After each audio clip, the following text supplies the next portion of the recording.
Aggie Sports Network from Learfield IMG College. This is Utah State women's basketball. Let's go to courtside.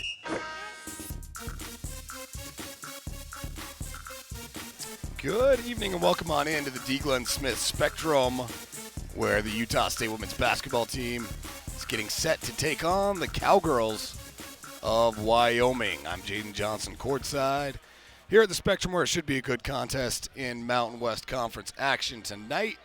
Utah State coming off of a strong road trip. They went out, got a win at Air Force last week before heading up the road to Colorado State in Fort Collins. Took that game right down to the final buzzer and lost literally at the final buzzer. So the Aggies are feeling pretty good about where they sit right now, getting a little bit of momentum behind them, and most importantly, finding some offensive rhythm. Now the question is, can that continue against a very solid Wyoming team, a Wyoming team which year after year has found itself towards the top of the Mountain West Conference, and a Wyoming team which has been known for being a pesky, aggressive kind of basketball team.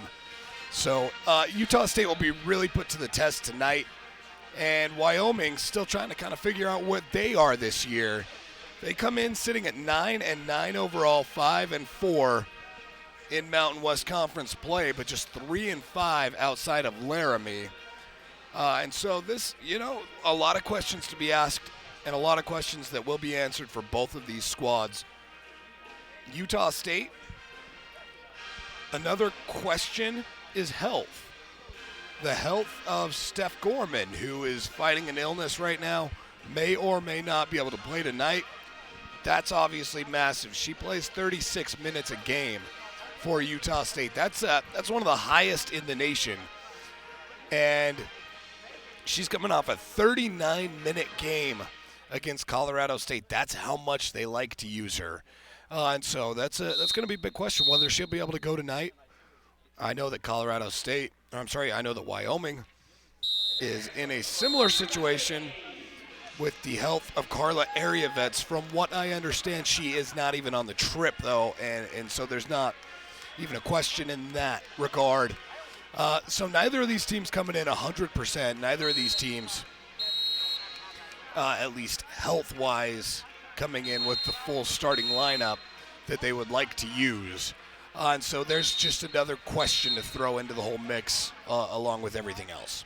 Now, Utah State, I mentioned that game against Colorado State. They went out to Fort Collins.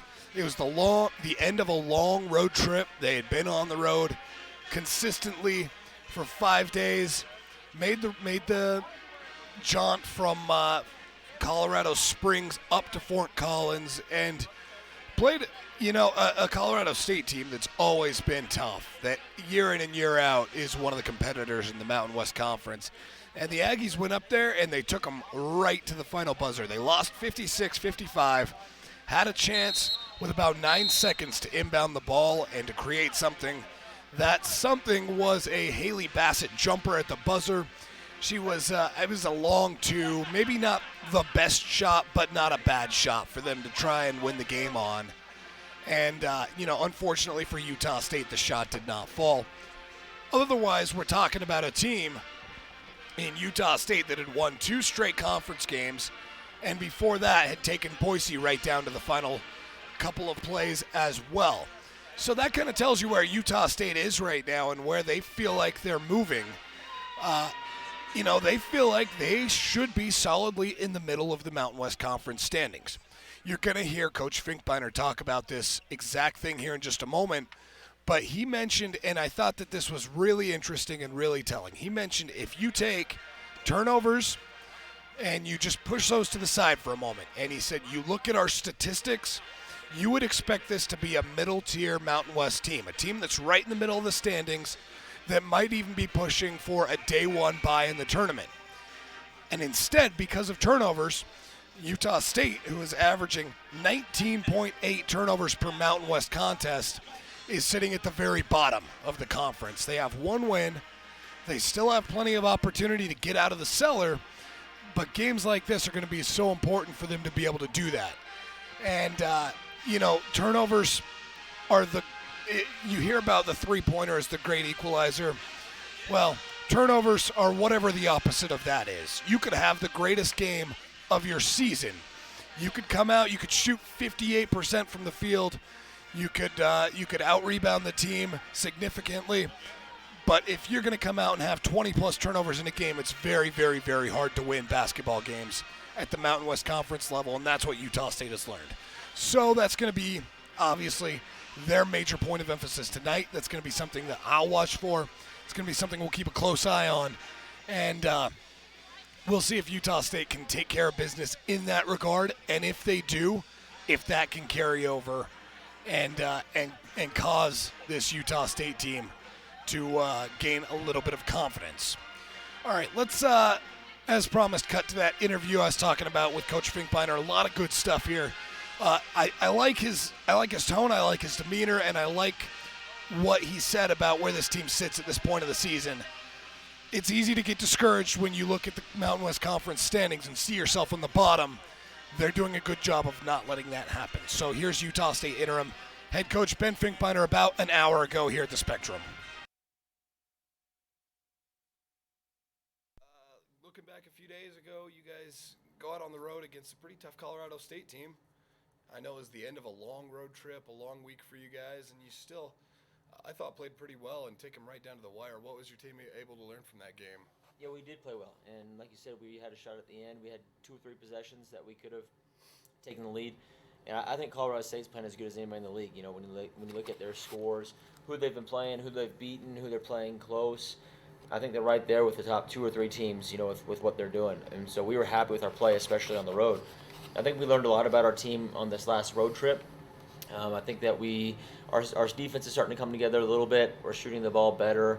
It's just going to be a matter of just continuing to get better. You know, we went from a team that wasn't all that close early in conference to a team now that's won a game, and we're playing them, you know, everybody closer, even the top of the league we're playing close. So it feels pretty good right now with the direction we're going. Well, and you look at the shooting percentages from your last couple of games, and those have gone quite a bit up. I think it's 47% over the last couple, and obviously I'm sure that turnovers is still a big point of emphasis, but is the offense getting to the point where you think it needs to be at this point of the season? Yeah, turnovers aside, we're extremely happy. I'm big on stats, and if you look at us statistically over the course of the last 4 games, we're in the top 3 in the conference in shooting percentage, and that's, again, it's a pretty good defensive team. Colorado State's one of the best defensive teams in the conference, as is Air Force, and so we've seen some good defenses the last few games, and like you said, we've shot over 45%. We're happy with that. We're just not getting enough attempts up because of the turnovers. Against Colorado State, we outshot them in almost every area of the game. But when you have a discrepancy of turnovers with 13, when you take that basically negates any sort of shooting percentage you're shooting. So I do like our offense. I like what we're doing shooting the ball wise. It's just a matter of some ball security issues we got to keep cleaning up. Well, and you mentioned, so I mean, in that game you shoot better than them. Statistically, almost every category was higher, and rebounding especially I thought was very, very impressive in that game. Yeah, rebounding was also. It's definitely a stat page, and I think there's a few of these stat pages throughout our conference year. I tell our girls if you take the turnovers out, you look at our stat page on the conference season, and it looks like we're about a 500 team, just because we're equal in almost every stat. But then when you throw the turnovers in there, it's the kind of the great negator, and it's the reason why we are losing some of the close games. As soon as we clean up that turnover stuff, assuming the other things remain in the same direction they're going now, I think that's when we start getting a few more wins here. So Marlene came in that game against Colorado State, and she had a career high from the field. I think it was 14 or 16 points, and only missed 1 shot, and just seemed like she became a really consistent go-to option in that game. When she's playing like that and can bring that off the bench, how big is that for you guys? It's big, and that's our expectation for Marlene. She's known that really since last year when she was here. That's been our expectation because, honestly, we see that in practice more times than not. Whenever we play against our guys on the scout team, whenever we play against our own team in the summertime and in the preseason, she's always, one of our best players and one of the most dominant players. And then in games, she has shown some inconsistencies, but she certainly showed well against Colorado State. I'm hoping that it gives her some confidence. I'm hoping that she kind of makes a push here her senior year. because when she's going, it makes Haley a lot harder to double team. Haley's going to continue to see double teams defensively just because right now she's our leading scorer and she's shooting a high percentage. If they're going to double team and you got two post players, there's a lot of stuff you can do, and so she really helps Haley with just our balance. So when you face a team like this Wyoming team that can get going so much from downtown and can shoot so well when they get going, how important is it to come out and enforce your defensive will early and make them miss some shots to get the game going? Yeah, we'll need to. We'll need to change what we're doing a little bit throughout the game, give them different looks, try to get them kind of out of rhythm, try to get them to take shots off of their spots, because once they get in a rhythm, once they get in a groove, if they hit a few shots early, sometimes their opponents are in for long nights. And so we've got to do two things. We've got to guard them early and set the tone defensively early, and then we've got to continue to shoot the ball well, because if we shoot the ball well, we'll be in any game. If we're shooting 46% as we've already discussed, we'll be in any game against any opponent. It's just a matter of making for sure that our opponents don't shoot that same percentage, which has been an improvement for our team as well. But Wyoming is as good as shooters. They're leading the conference in shooting percentage from the field goal percentage. They're one of the tops in three-point percentage and also three-point attempts. So we got our hands full tonight. There's no doubt. Well, Coach, thanks for the time. Good luck tonight. Thanks.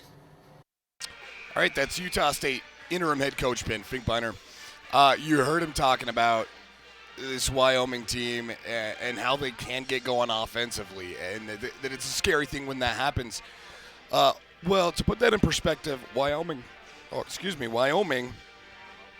averages, they shoot 36% from the three-point line. That's second in the Mountain West Conference and 31st in the nation. So they can shoot well. The scary thing about them is that the starting lineup that they've gone with for all 18 games this year, there's not a player in there that can't shoot. They love having 4 or 5 shooters on the court at a time, and so they spread it out that way, and they make it just really difficult for defenses. And so Utah State coming out and enforcing some defensive prowess early and showing that they're not afraid of that, and being able to shut down the open looks, especially early on. That's going to be such an important key for the Aggies tonight. Wyoming also does not turn the ball over. They're 17th in the nation in fewest turnovers, just 12.3 per game. Now, they don't force many turnovers themselves. They only force 11.6, which is towards the very bottom in the country per game. But they just take care of the ball, and so that's going to be another thing to watch for. If Utah State can get them out of a little bit of rhythm in that sense, make them miss a few shots early on, force a few turnovers, and then take care of the ball. Those are your keys for Utah State. Again, Wyoming forces 11.6 per game. That is not very many. If the Aggies can come out, I said earlier that they're averaging about 20 turnovers in conference play. If they can hold that number down closer to 15, which is still a lot of turnovers for your average team, I think that they'll have a chance. They'll have a shot at this.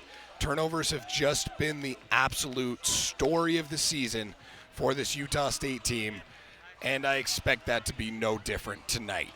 Wyoming is a consistent team. They're a disciplined team.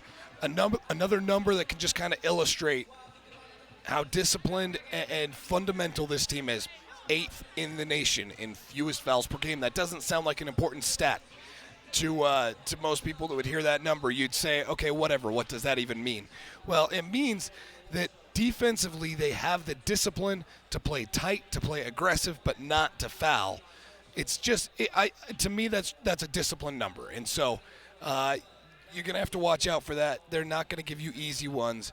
And if you're going to beat this Wyoming team, you're going to have to do it through playing fundamental basketball and taking care of the ball. All right, let's take a timeout. We'll go to some words from our sponsors and then come back with starting lineups and tip-off before long here at the Spectrum. You're listening to Utah State Women's Hoops here on the Aggie Sports Network from Learfield IMG College.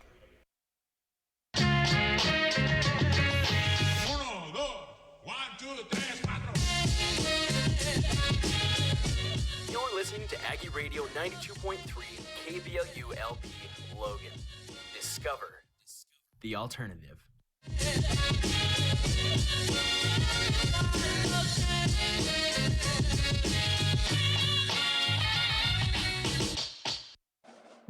Do you have a young Aggie fan at home?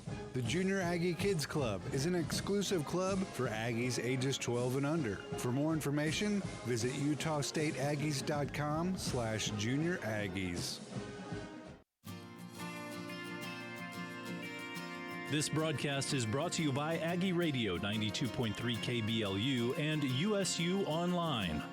USU Online offers associate's, bachelor's, and master's degrees all through their distance education program.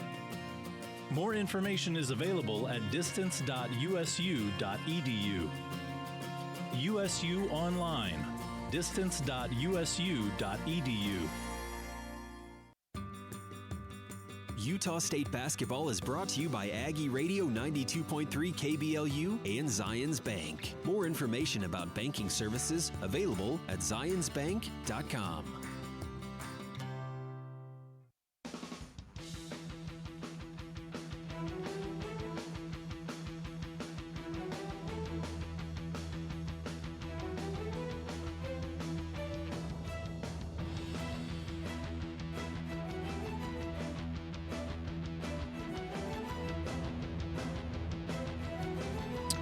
All right, welcome on back to the Spectrum. Utah State and Wyoming just about to tip off. Thanks for joining us for Utah State Women's Hoops all season long here on Aggie Radio and AggieRadio.com. I'm Jaden Johnson for the call tonight, where we've got a good one coming up for you guys. Wyoming and Utah State, two teams that the last few years have played some very close games with one another.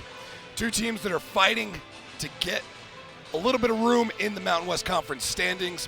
The Aggies, coming off of a couple of their better performances of the season, they went on the road, defeated Air Force to get their first Mountain West Conference win, and then took Colorado State right down to the buzzer.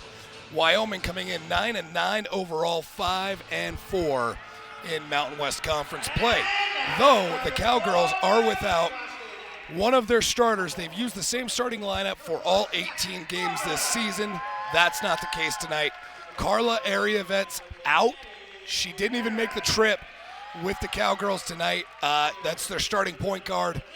The Croatian native who was on the Mountain West All-Freshman team a season ago is not with the team, and so that's a big loss, and that's going to be a big thing to watch for this evening. Let's take a look at the starting lineup for the Cowgirls in her stead. They're going to go with number 2, Teresa Vitalova, the sophomore forward from Domasov, Czech Republic.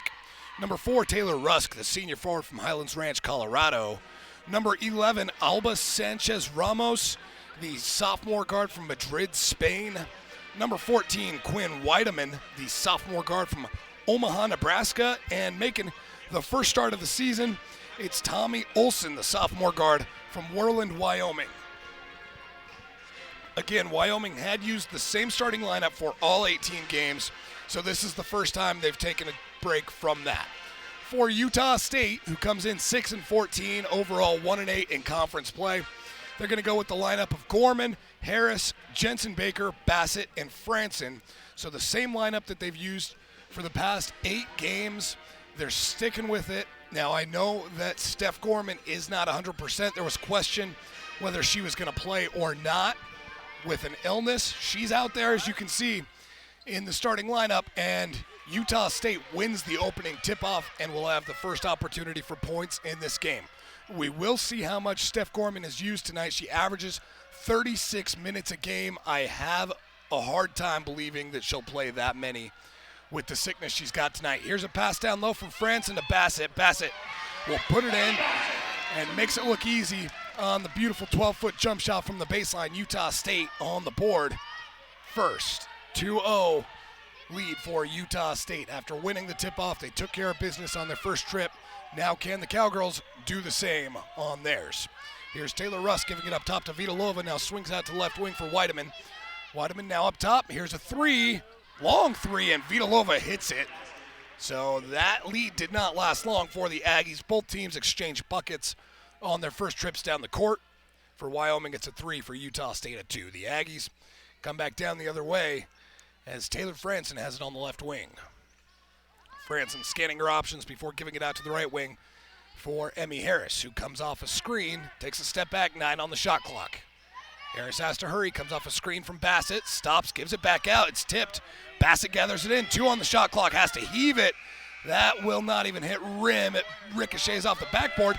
That should be a shot clock violation, I believe. Franson gathered it back in. I thought that did not hit rim. Maybe I had a bad angle on it. If it just hits backboard, though, it shouldn't have reset. Utah State has it, though, and they're not going to complain. So it stays Aggie ball. 12 on the shot clock. Here's Gorman out to Franson. She'll hand it off to Harris. Harris comes off to the left side, scoops it up, left-hander high off the glass.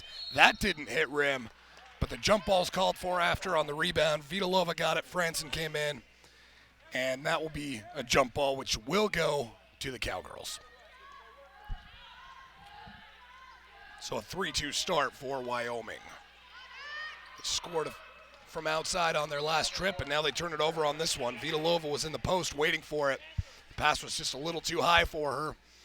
Wyoming does a very nice job taking care of the ball.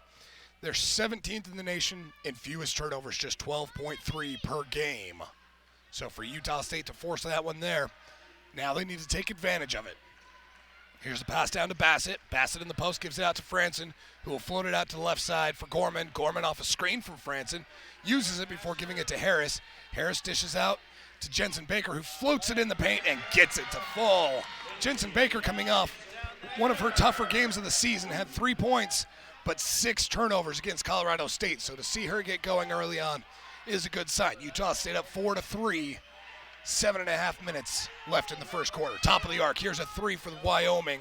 Missed by Rusk. Tipped around on the rebound, though, and she'll get her own board. Now she'll pass it to a cutting Weideman, who turns it over. Lost it in the post. Bassett gathers it in. So another turnover for a Wyoming team that has been very good at not turning the ball over this year. Harris out to the right side. Gives it to Jensen Baker. Aggies capitalized last time they forced a turnover. Can they do it again? Franson gives it out to a driving Emmy Harris, who puts it up. Good defense by Vitalova, and that will force the miss. So the Cowgirls come back trailing 4-3. Sanchez Ramos gives it out to the left side. Now kick out to the corner. Weideman tries a 3, and that's good again. So 6-4, the Cowgirls lead on a couple of made 3-point buckets. Weideman, a 44% three-point shooter on the season, and she'll make you pay when she gets open looks like that. Here's a pass down low from Gorman down to Bassett, who puts way too much on the lay, and the rebound brought down by Weideman. Weideman will get all the way to the other right wing before slowing it down, dishing it out to Rusk. Rusk gives it up to Vitalova, who's going to drive, gets Bassett in the air, then has an open lane but can't finish. The offensive board, though, by Olsen, who will dish it out. Now on the right wing, another open 3. Sanchez Ramos misses, though, and another offensive rebound by Rusk. Rusk to Olsen, back up to Rusk. Now out to the right wing, Sanchez Ramos gives it down low. Beautiful ball movement there, and Vitalova will finish the possession with points for the Cowgirls. 8-4, Wyoming leads. So good. Cowgirls miss a couple of opportunities, but offensive boards keep them going on that possession, and they end up with points because of it. 5.5 minutes left in the first. It's 8-4 in Wyoming's favor. Harris on the left wing tries to pass down to Bassett, who was fouled by Alba Sanchez Ramos. So the Aggies will take it from the baseline with now a clean 20 on the clock. In comes Marlene Eniambosu and Faith Brantley for the Aggies. Out comes Gorman and Taylor Franson. Again, Gorman likely going to be pretty limited with she's got an illness going on tonight. So we'll see how much we see of her. In the corner, Emmy Harris has it before giving it up to the left wing for Brantley, who will take a step all the way back out to the logo. She's got a screen from Bassett, comes off of it, tries to pass out to the corner, and there's a bad turnover for the Aggies. She tried to get it to the corner. Rusk was standing right there, now in transition. Rusk dishes it off to Sanchez Ramos for the lay-in, and the Aggies have fallen down 10-4 with 5 minutes left in this first quarter. We're due a media timeout at the next whistle. For the time being, though, Utah State with it. Brantley out to the right wing for Bassett. Bassett back to Brantley. She'll give it out to Jensen Baker, who starts to drive, spins around, already made a bucket earlier, travels this time. And that takes us to our media timeout. So Utah State with another turnover. And it's 10-4 with 4:38 remaining here in the first quarter. Back in a moment here on the Aggie Sports Network from Learfield IMG College.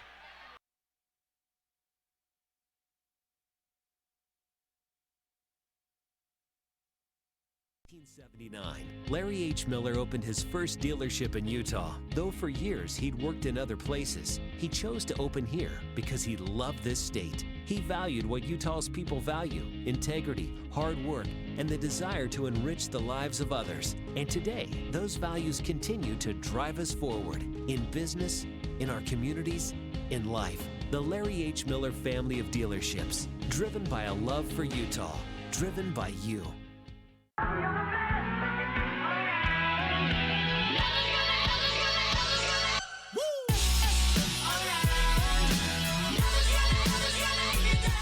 You're listening to Aggie Radio 92.3 KBLU LP Logan.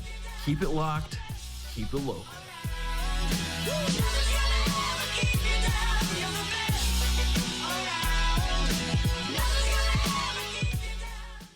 Want to receive exclusive ticket offers and purchase Aggie tickets directly through text message? Fans can join Reply by texting USTATE to 20123.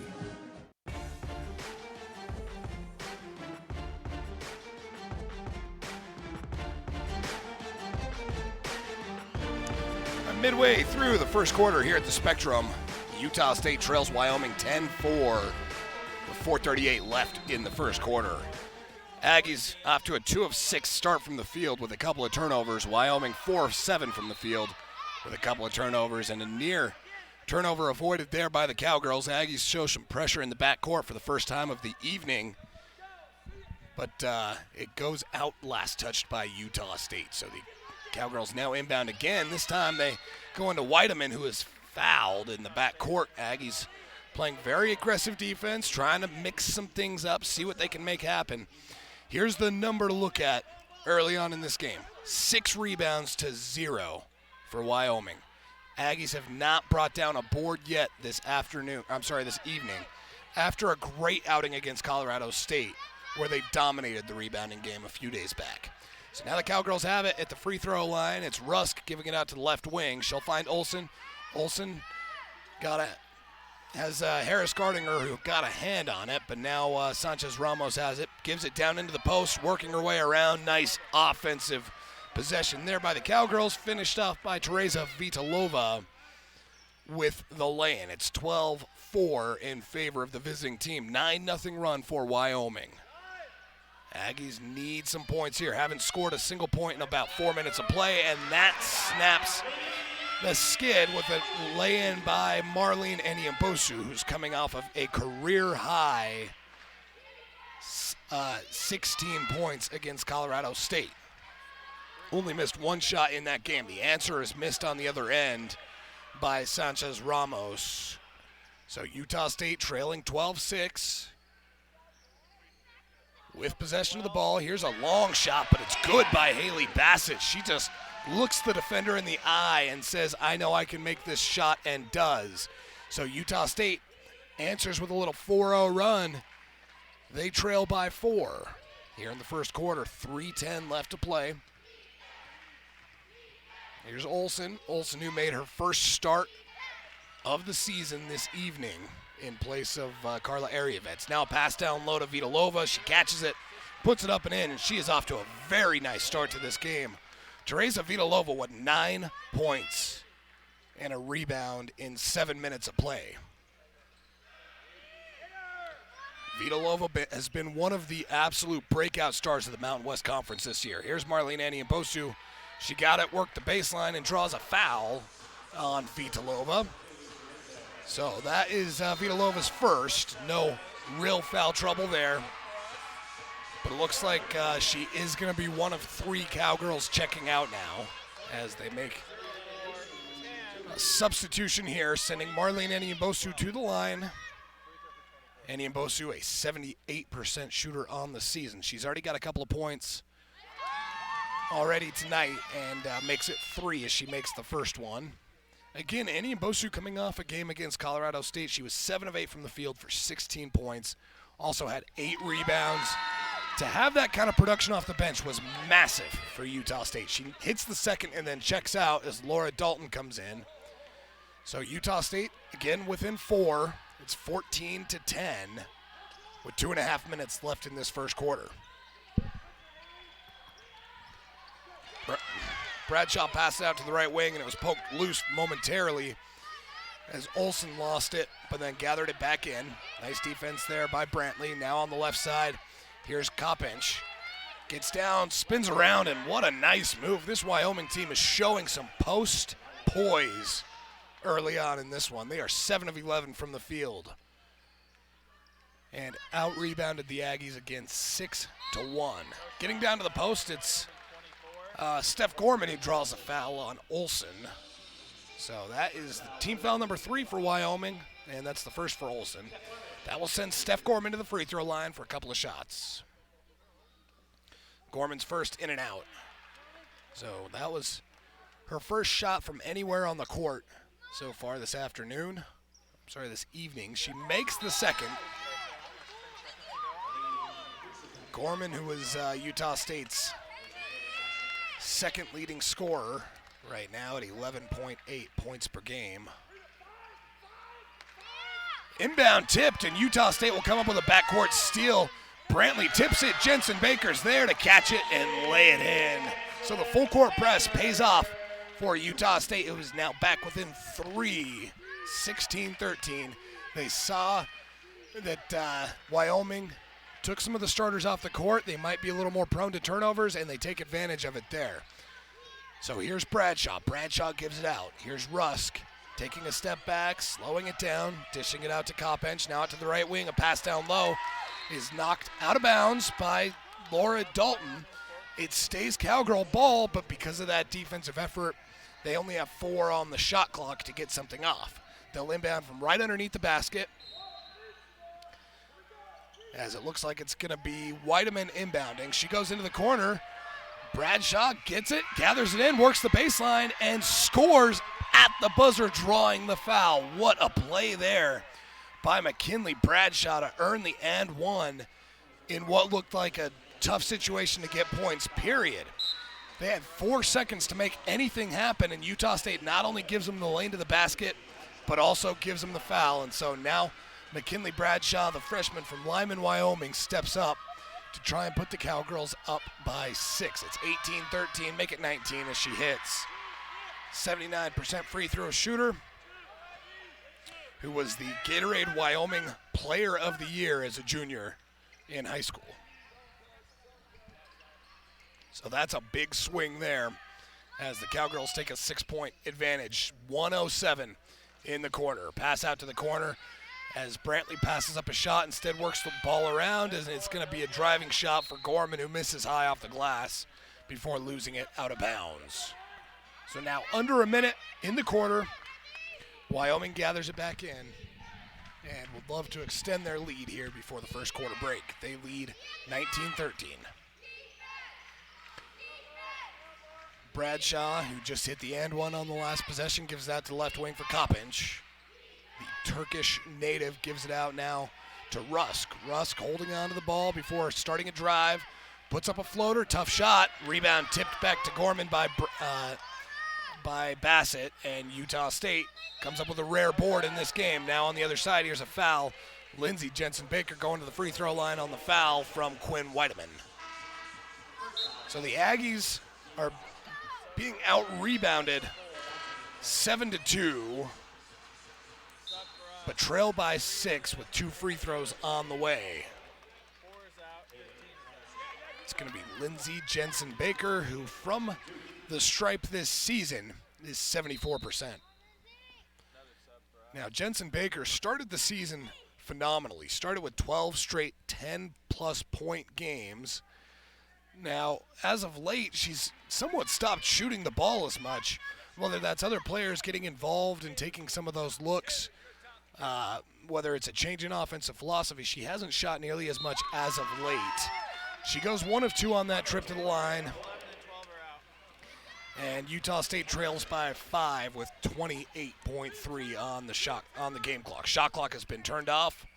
The inbound in the backcourt goes to McKinley Bradshaw. Aggies again show some full court pressure. It's broken though by the Cowgirls, and then they will slow it down. Jay Johnson had it and wisely elects to let some time melt off this clock and set up a play rather than forcing it. Weideman gives it out to Koppench.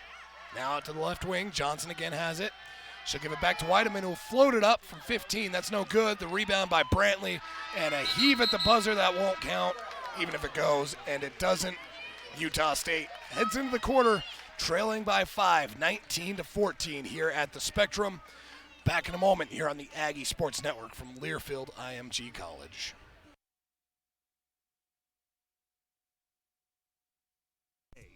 5 letters synonymous with leadership and encouragement. A person who cares about your success in athletics, but even more about your success in life. Hear from the coach right here on the Coach Craig Smith Show.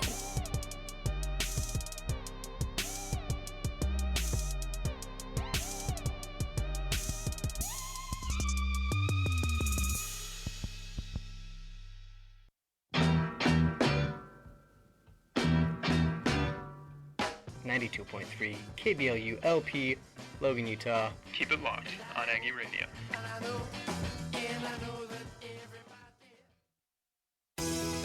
Aggie fans, Locker 42 is a proud supporter of this program on KBLU. Locker 42 wishes our Aggies the best of luck this season as they hit the court, located on 36 South Main Street and 1430 North Main Street.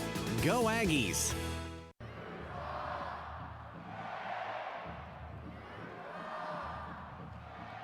You're listening to Utah State Athletics here on Aggie Radio, the Cache Valley home for Aggie sports. To learn more about Aggie Radio, visit our website, aggieradio.com, and make sure to check out our iTunes channel by searching Aggie Radio Sports.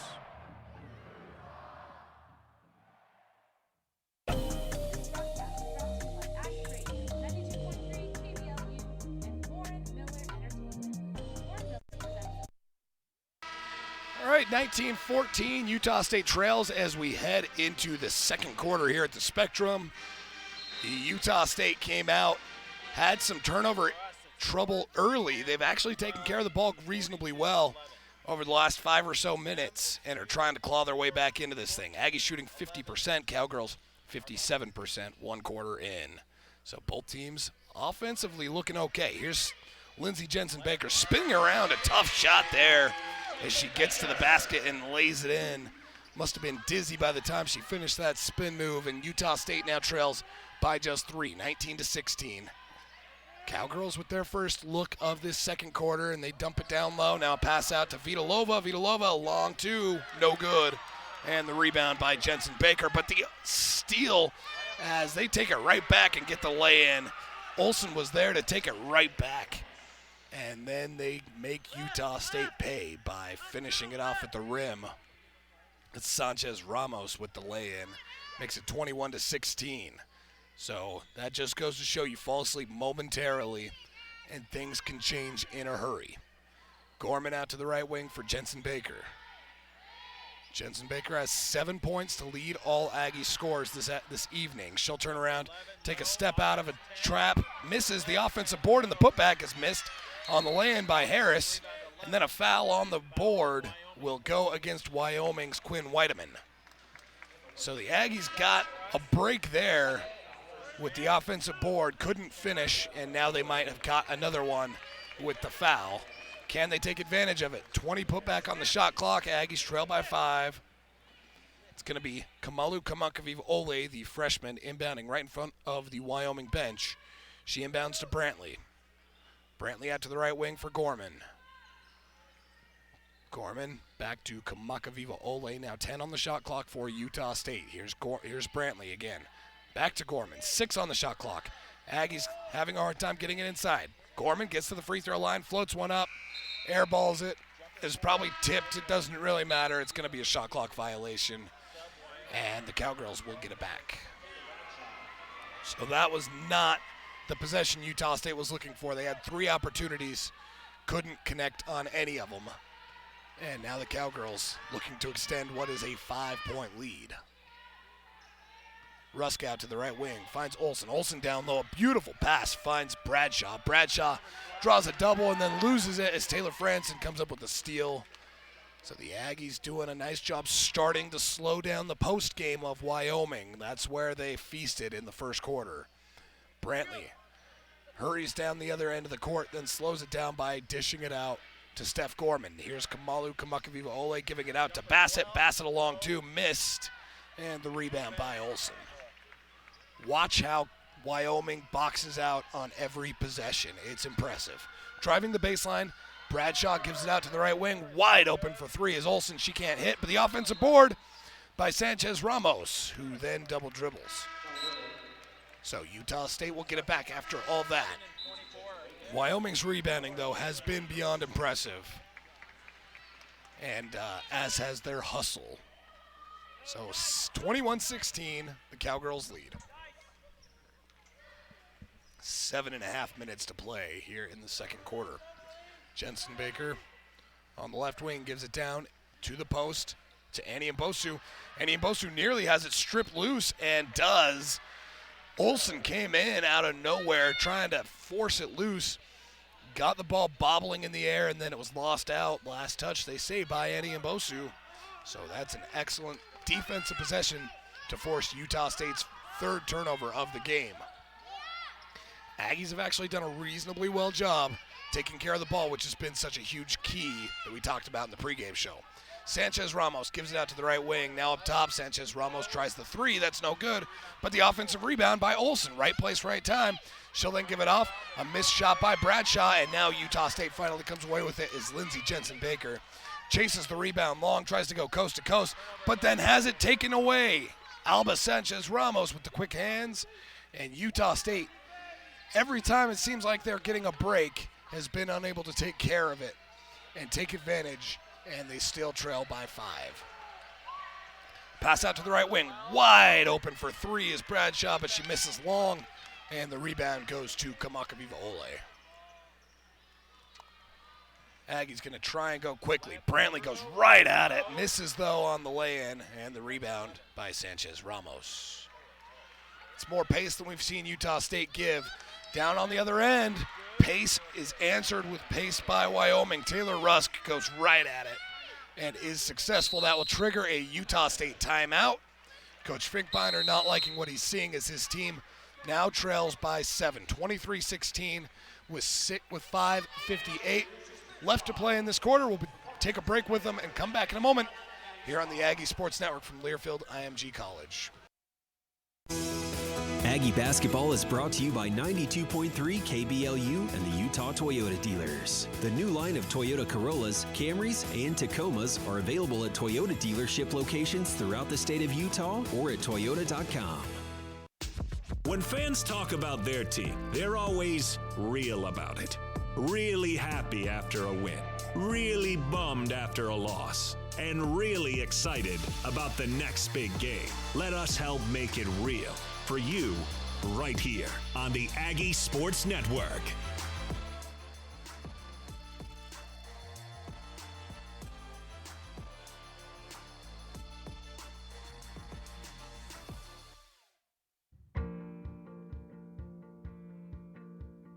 This is Claire, USU Class of 2017 from Sociology, Social Work, and Anthropology. You're listening to Aggie Radio on 92.3 FM, KBLU LP Logan, from Utah State University, alternative radio for an alternative audience.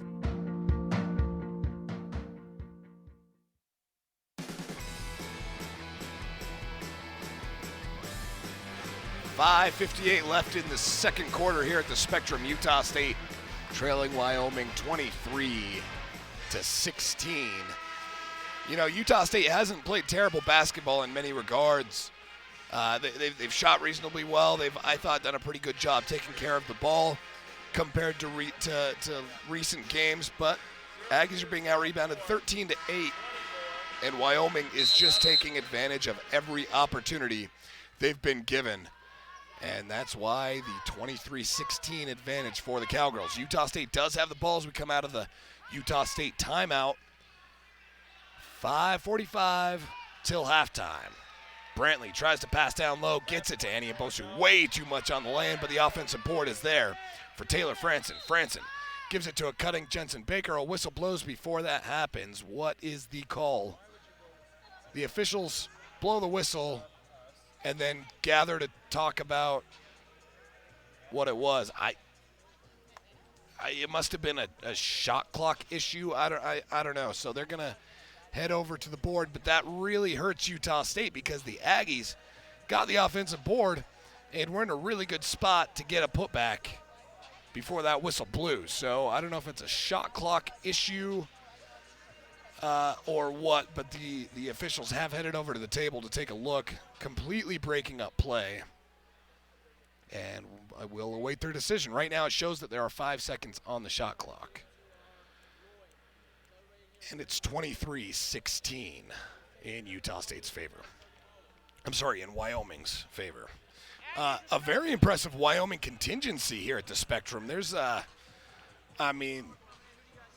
least half this crowd has got to be Wyoming fans. I know that Wyoming does have a freshman forward from Draper.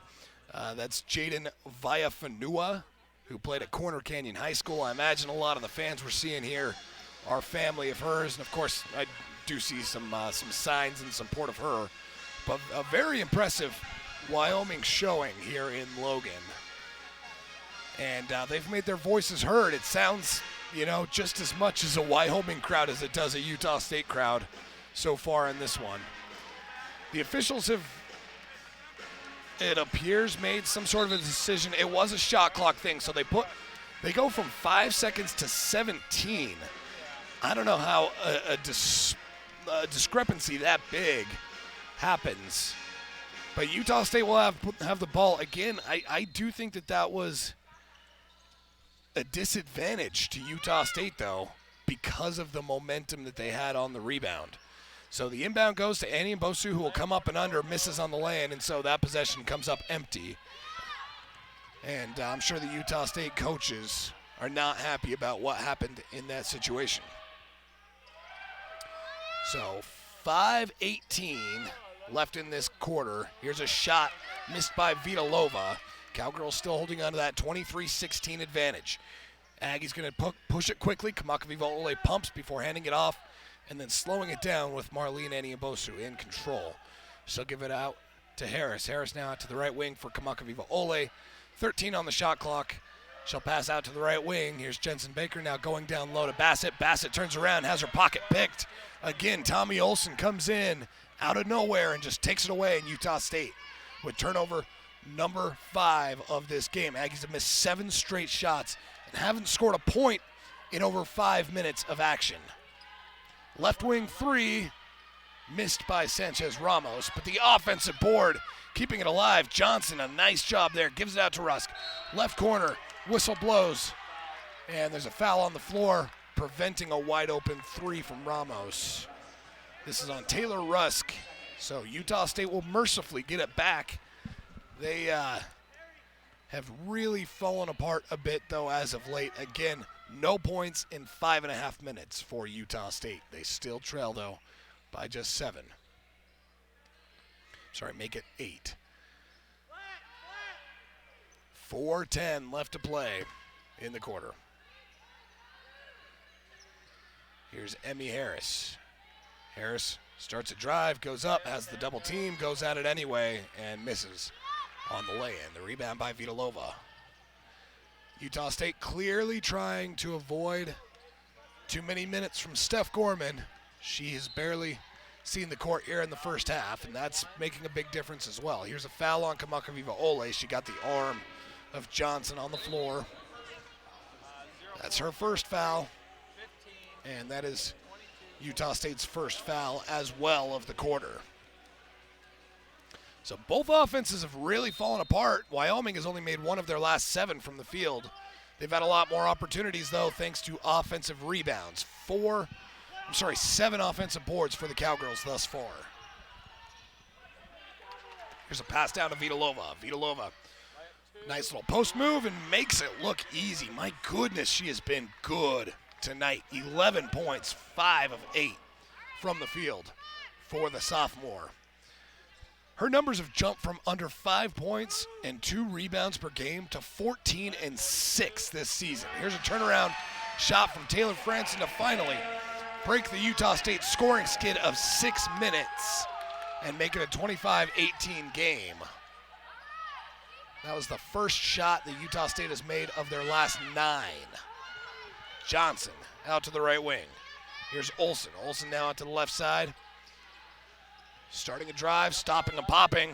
Shot looked good from Sanchez Ramos. A little much on it, though, and the rebound brought down by Gorman, who is back in the game. She's only played 10 minutes, which for a player who averages 36 per game is well below what we're used to seeing.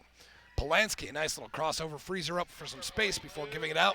Taylor Franson again. Back-to-back buckets for the redshirt sophomore. That one, an 18-foot jumper. And she is trying herself to keep Utah State in this thing. Utah State now trailing by 5. 25-20 with 2:20 left in the half. On the right wing, Olsen has it. Crosses out to the left side. Whistle blows, another foul on Vitalova, and Utah State will get it back. So aggressive play in the post has been to the benefit of Wyoming through much of this game. On that particular instance, though, it draws a foul and will give the ball back to Utah State. It's Vitalova's second and Wyoming's third of the quarter. So Utah State has scored on back-to-back possessions thanks to Taylor Franson. What do they go with now? Polanski has it on the right wing. She's guarded by Rusk. Crosses out to Emmerich. Top of the arc, 3. Steph Gorman gets it to fall. 2-point game. Utah State has clawed back in it thanks to a 7-0 run on 3 made buckets in a row. 25-23. That was Utah State's first three-pointer of the game on just 2 attempts. Here's a pass down into the post. Viafanua gets it and then draws the foul. So she's going to the free throw line. The Utah native, again, I think responsible for much of the Wyoming contingency here in the crowd. She is a freshman from Draper, Utah. Makes her first free throw, 80% on the year, has 1 more on the way. Again, Corner Canyon High School. Makes them both. I'm sure she's more than pumped to be back in the Beehive State, playing in front of so much of her home crowd this evening. 1:25 left in the half. It's 27-23 in favor of the Cowgirls. Polanski out to the right wing to Emmerich. Emmerich back to Polanski. Wide open for 3. That's no good. The rebound chased long by Dalton, though, and Utah State will keep the possession alive. Here's Polanski off a screen from Franson. Gets down to the block. Gives it out. Dalton. Jumper is negated on a travel there by Polanski.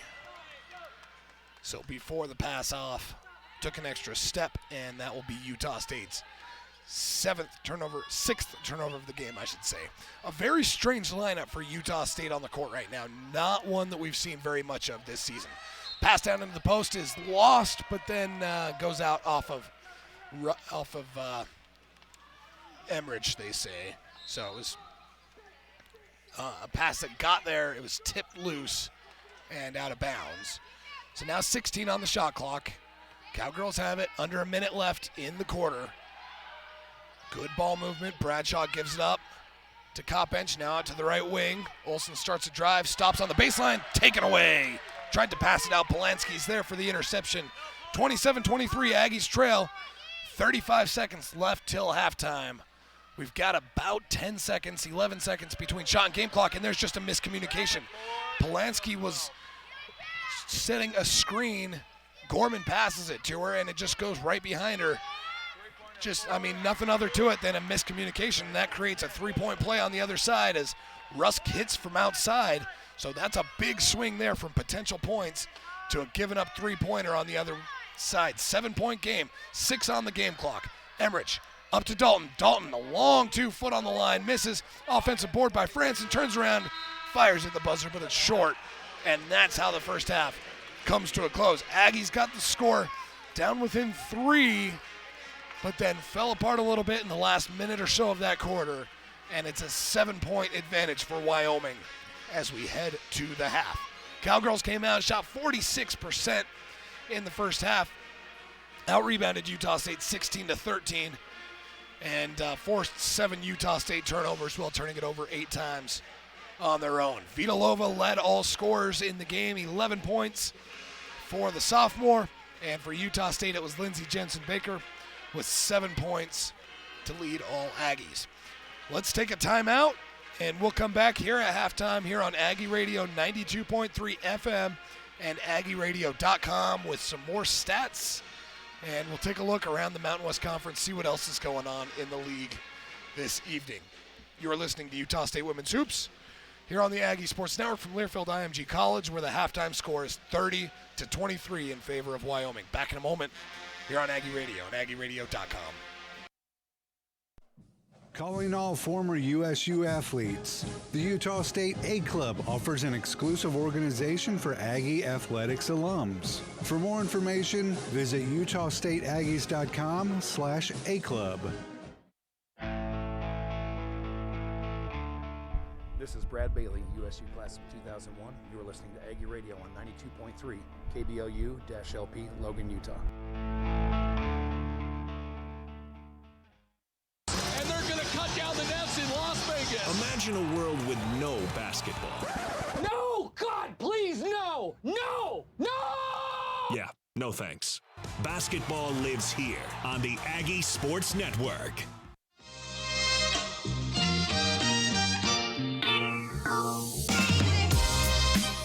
You're listening to Aggie Radio 92.3 KBLU LP Logan. Discover the alternative.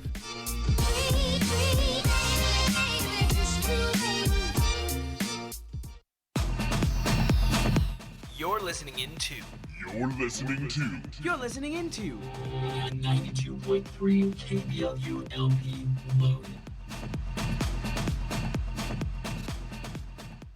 Support for this program is brought to you in part by iFit and Icon Health and Fitness. iFit View promotes healthy living by tracking the individual's calories, sleep, nutrition, workouts, and daily steps. More information available through ifit.com.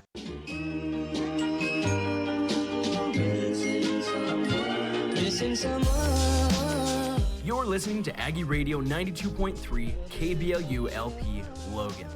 Discover the alternative.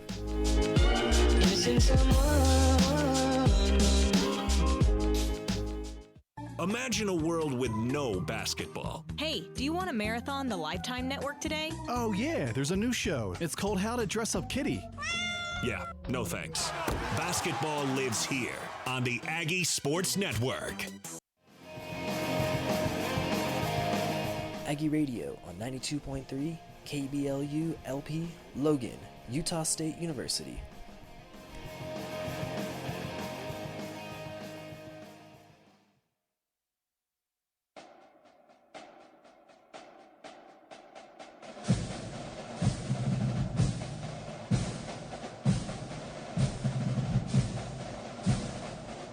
You're listening to Aggie Radio, your Cache Valley home for Utah State athletics.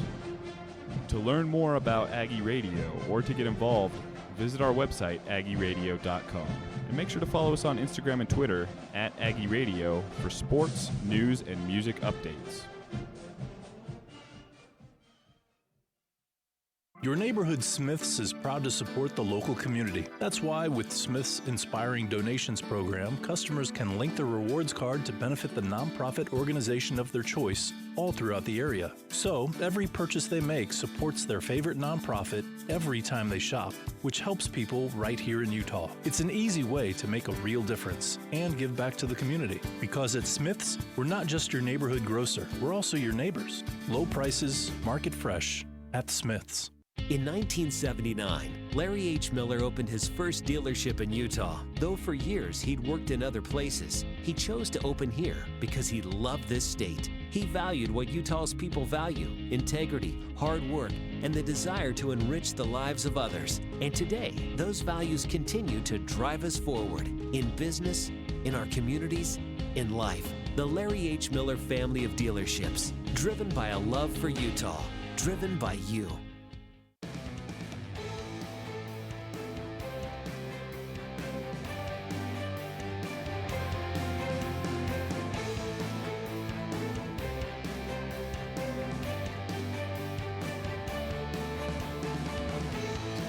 Halftime here at the Spectrum. Utah State trailing Wyoming 30-23 at the half. Utah State did have some great moments in the first half. They had some promising things show up on the court, but 23 points in the first half and still 7 turnovers, shot just 38%, and were out-rebounded 16-13. Now, defensively, I thought they did a nice job for the most part, rounding in what can be a very good Wyoming offense. A Wyoming offense that is very good at shooting from deep. They shoot 36% on the season. They were just 3 of 10, so a bit below that from outside the arc. They did a nice job forcing some turnovers by Wyoming. Wyoming only averages 12 per game, and they had 8 in the first half, so Utah State did a nice job wreaking a little bit of havoc in that sense, but they just need to do more. Simply enough, they just need to do more here in the second half, need to have some other players step up. They did get 7 points from Lindsey Jensen-Baker and 4 apiece from Bassett, Eniemposu, Franson, and Gorman. Outside of that, though, nothing. And so it's going to be a question whether they can get a little more offensive production from some of these players. Haley Bassett was 2 of 5. You're going to need more than that. Marlene Eniemposu was 1 of 3. You're going to need more than that. They just really didn't get much of them going on the offensive end, and that's why they sit here at 23 points at halftime. Wyoming really relied on Teresa Vidalova. 11 points, 5 of 8 from the field. She also had a couple of rebounds. I thought she was just phenomenal, unstoppable, 6'2" post girl. Wyoming, they go with a smaller lineup. They spread the floor because everyone, including Vidalova, can shoot. And that creates some really nice inside looks on some fundamental post plays, and that's what we saw a lot of. They also got points from Rusk, who had 5. Sanchez Ramos had 4. They got 3 apiece from Bradshaw and Weideman, and 2 from Kopench and Villafanua. So nice distribution. They got the ball around. Olsen also had 5 rebounds to lead all players for Wyoming in that category. And I was very impressed by Wyoming getting 9 assists on 12 made buckets. So they moved the ball well. They took care of it for the most part, and they made shots. So Wyoming, I'm sure at halftime the conversation is, look, if we can just keep doing what we're doing, we'll be all right. And for Utah State, got to take care of the ball. Got to find a way to get some more points on the offensive end. Let's take a look around the Mountain West Conference, see what else is going on in the league play. There was a game earlier. It was an elementary school game between San Diego State and New Mexico. Some crazy drama there in the last minute or so. New Mexico was down by as much as 8 in the last 40 seconds. Came back, took the lead, and then gave it back up on an incidental foul. Well, an intentional foul that was ill-advised. And so San Diego State won that game by 175-74. At halftime right now, Fresno State leads Air Force 29-17 out in California. And at the end of the first quarter, a little bit of time left in the first quarter, Nevada leads Colorado State 20-11. Later this evening, Boise State is at San Jose State. Who would have thought before the season that would be one of your premier matchups of the year? But that's a huge game. That starts here in about 10 minutes. We'll come back, revisit those scores in the postgame show and see where those stand.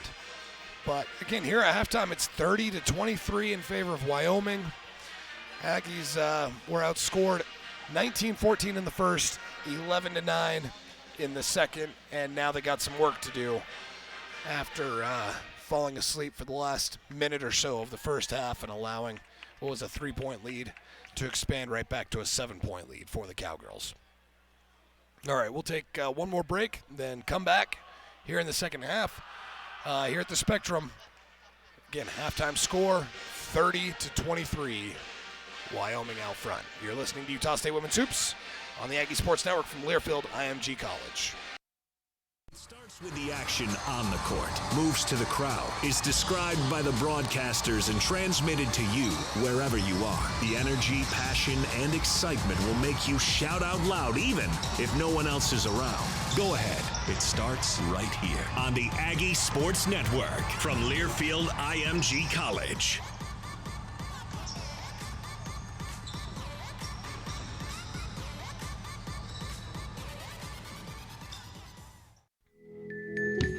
This is Mikey Kettinger, and you're listening to KBLU 92.3 FM, Logan, Utah.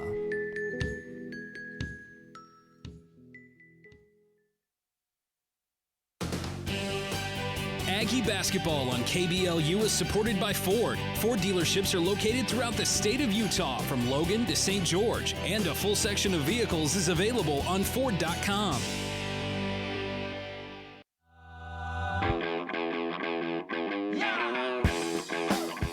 This is Nate Lowerson, class of 2009, and you're listening to Aggie Radio 92.3 KBLU LP, Logan, Utah.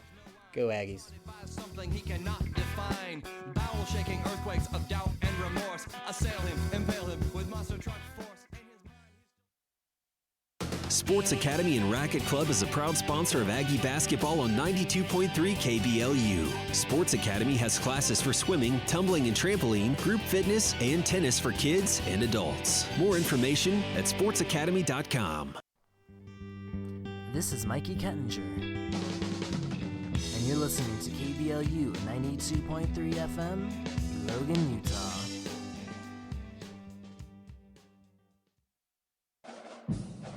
USU Athletics and all USU athletic programs are on Facebook, Twitter, and Instagram. Their accounts will have the up-to-date information and behind-the-scenes look into Utah State athletics.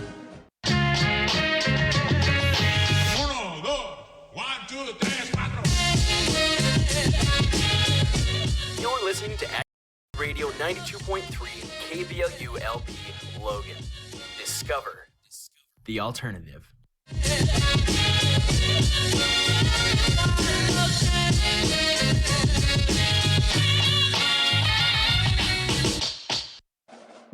Do you have a young Aggie fan at home? The Junior Aggie Kids Club is an exclusive club for Aggies ages 12 and under. For more information, visit utahstateaggies.com/Junior Aggies. This broadcast is brought to you by Aggie Radio 92.3 KBLU and USU Online. USU Online offers associate's, bachelor's, and master's degrees all through their distance education program. More information is available at distance.usu.edu. USU Online, distance.usu.edu.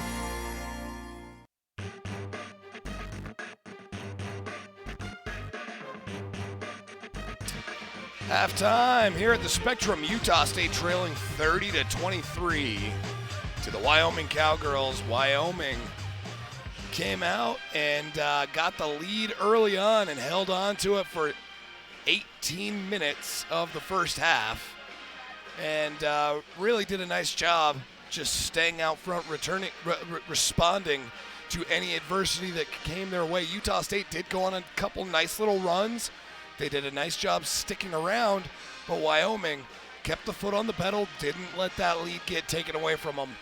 And then in the last minute or so of the first half, we're able to get a little bit of separation, a 7-point game here at halftime. Aggies know that they've got their work cut out for them if they're going to find their second Mountain West Conference victory of the season. Now, the first half, Cowgirls shot 46%, Utah State shot 38%. Neither team did a ton from downtown. Wyoming 3 of 10, Utah State 1 of 3.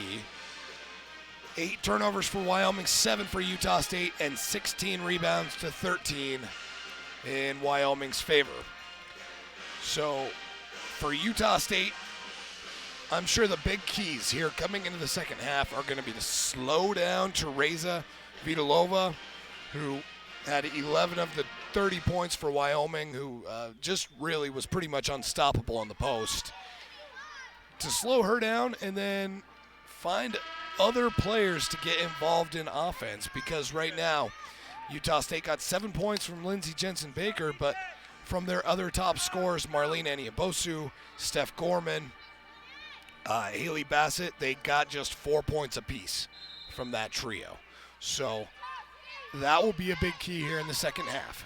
Cowgirl balls, we get the second half underway, and the inbound gets things going here in the second half. On the left wing, Sanchez Ramos crosses it all the way out to the right side for Weideman, who will get down to the baseline, passes it to the post, but it's knocked loose. Vitalova was there, and then Utah State comes away with it as she was unable to handle the pass into the post. So now Utah State with the opportunity for the first points of the second half. Can they get them here from Jensen-Baker? They do. The three-pointer brings Utah State back within 4. That's a great way to start out the second half. Lindsey Jensen-Baker becomes the first Aggie in double figures and makes it 30-26. Taylor Rusk backing down. She's trying to work up against Jensen-Baker. Gets a good shot off, but too much on it. And the rebound brought down by Emmy Harris. So Utah State comes up with back-to-back stops. Can they start out the second half with back-to-back buckets? Jensen-Baker has it. She's in the same spot as last. Passes it down to Bassett. Bassett tried to draw contact. Misses on the shot, but the rebound by Steph Gorman, who will get it to a cutting Emmy Harris, drawing the foul and sending Utah State to the free throw line. That's Alba Sanchez Ramos with the foul. So the sophomore picks up what is her second of the game. And Utah State did a really nice job there keeping that possession alive and now potentially earning some points from the stripe. It's Emmy Harris stepping up, knocking down the first. 67% shooter from there this season. And she's got one more on the way. The Danville, Kentucky native goes 2 for 2, her first points of the night. And that brings Utah State back within 2. So a 5-0 run to start out the second half, and Utah State is in a good spot, trailing by a couple. Here's a pass. Down to Sanchez Ramos. She'll give it out. Top of the arc three, missed by Rusk, and Bassett with a board. Aggies have come up with stops on 3 straight possessions now to start out this half. Bassett, top of the arc three. No good, but the rebound kept alive. They'll get Franson over the back. She tried to get a hand over there and keep the possession alive by tipping it back to herself. But that's a pretty easy call for the officials to make. And so that will give it back to the Cowgirls. Utah State's 7th turnover of the game on that. Out on the right wing, Sanchez Ramos has it. She'll get it to the post to Vitalova, and that pass has been there all day, as has that lay-in by the sophomore from the Czech Republic. She is having an excellent afternoon. She's coming off a 30-point game in just 27 minutes against San Diego State. 30 points and 7 rebounds. Tonight, 13 points and a couple boards. Jensen-Baker comes off a screen from Bassett. Looks back for her. Instead gives it to Franson. Franson tries to get it to Harris over her hands, though. 5 on the shot clock. Gorman recovers, comes off a screen, heaves it up. That will hit the corner of the backboard and then be brought down by Wyoming. So not the offensive possession Utah State was looking for, and it's answered with an easy lay-in by Alba Sanchez Ramos on the other end. So after bringing it back within 2, the Cowgirls have scored 4 straight, and it's 34-28 in Wyoming's favor. 7-11 left in this third quarter. Bassett draws the double, gives it out to Harris, who will find Jensen-Baker driving. She loses possession, and Utah State's turnover woes starting to make themselves apparent here in the second half. Driving the baseline, Weideman gets to the basket, misses on the lane. The offensive board and the putback by Vitalova. What a play there by the sophomore, who just continues to make it look easy. 15 points now on 7 of 10 for Vitalova. So Utah State watched this lead get cut down to 2. Now it's back up to 8 for the Cowgirls. Turnaround jumper from the free throw line. Bassett finally gets something to fall for Utah State to snap a 6-0 run. It's only Bassett's third shot from the third make from the field tonight. She's got 6 points on 3 of 8 shooting. Left wing 3. I think Franson might have gotten a hand on that. Weideman misses short, and Utah State comes back the other way. Can they put together another little run? Now, they scored on their last trip. Emmy Harris has it. Gives it out to Gorman. Gorman out to the right wing for Jensen Baker. Pass down to Bassett. Bassett again, this time from the baseline, this time no good. The rebound to Olsen. So Olsen with her 6th board of the night in transition. Here's a 3 that's missed by Sanchez Ramos and deflects off the backboard out of bounds. So Utah State will get it back, 5:35. Here in the third quarter, it's 36-30. This was a 7-point game at halftime, so all things said, Utah State is +1 in the third quarter so far. Into the front court comes Emmy Harris. Harris gives out to the right wing for Jensen Baker, now down to Annie Mbosu, working her way into the post. Strong move, strong spin, and a strong finish to make it a 4-point game. If Marlene Annie Mbosu can get going like she did against Colorado State, Utah State will be just fine. She's got 4 tonight. Olsen swings it out to Sanchez Ramos, who gets to the baseline, picks up the dribble, gives it out to the top of the arc. Olsen will start to drive before kicking. Weideman now out to the right wing, and a travel. Russ got it, takes a step before driving, and that will be a turnover for the Cowgirls, number 10 of the game, before our media timeout. 4:57 left to play here in the third. Back and forth we go. It's 36-32. Back in a moment here on the Aggie Sports Network from Learfield IMG College.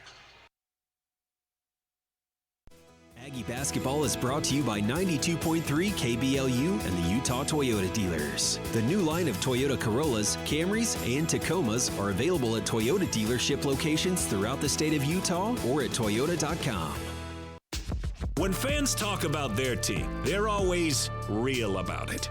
Really happy after a win, really bummed after a loss, and really excited about the next big game. Let us help make it real for you right here on the Aggie Sports Network.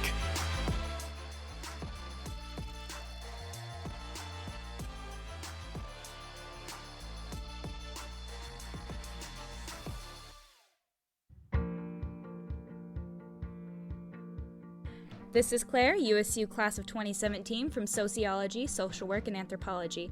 You're listening to Aggie Radio on 92.3 FM, KBLU LP Logan, from Utah State University, alternative radio for an alternative audience.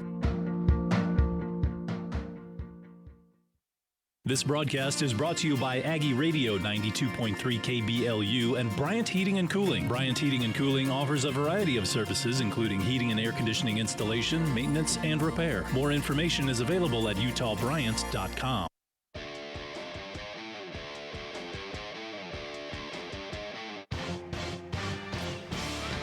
Aggies trailing by 4 with 4:57 left in the third quarter. Utah State has done a nice job whittling leads down, but has just been unable to overcome this deficit so far. Wyoming holding on to the lead for 23 minutes of this game. Utah State led for the first about minute and a half, but since then it's been all Cowgirls. Utah State keeping it close though. They've got the ball out of the timeout. Out on the left wing, Jensen Baker has it. She tries to pass down to the post, but the ball's kicked. And so that will set the clock back up to 20, the shot clock back up to 20, and Utah State will inbound from the baseline.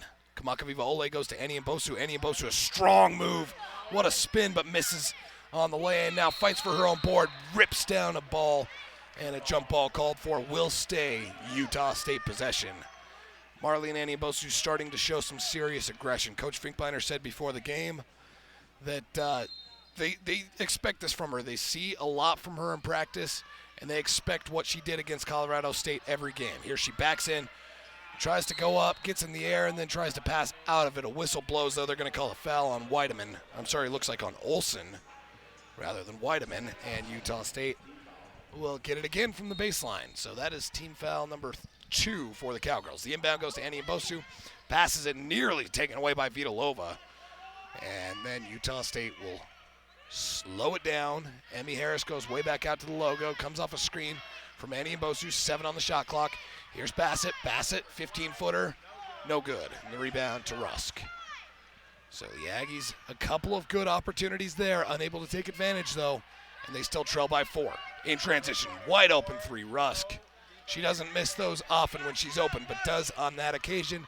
Emmy Harris grabs down the board in transition. Kamaka Vivole thought about the 3, pumps, drives, lays it in, and what a move there by the freshman to have the wherewithal to not shoot that. Instead realize she's got an easy 2 if she drives, and does. Sanchez Ramos on the other end, kicks it out to the left wing. This is actually Weideman driving, gives it out to the right wing to Olsen. Olsen back to Weideman, now up top to Rusk.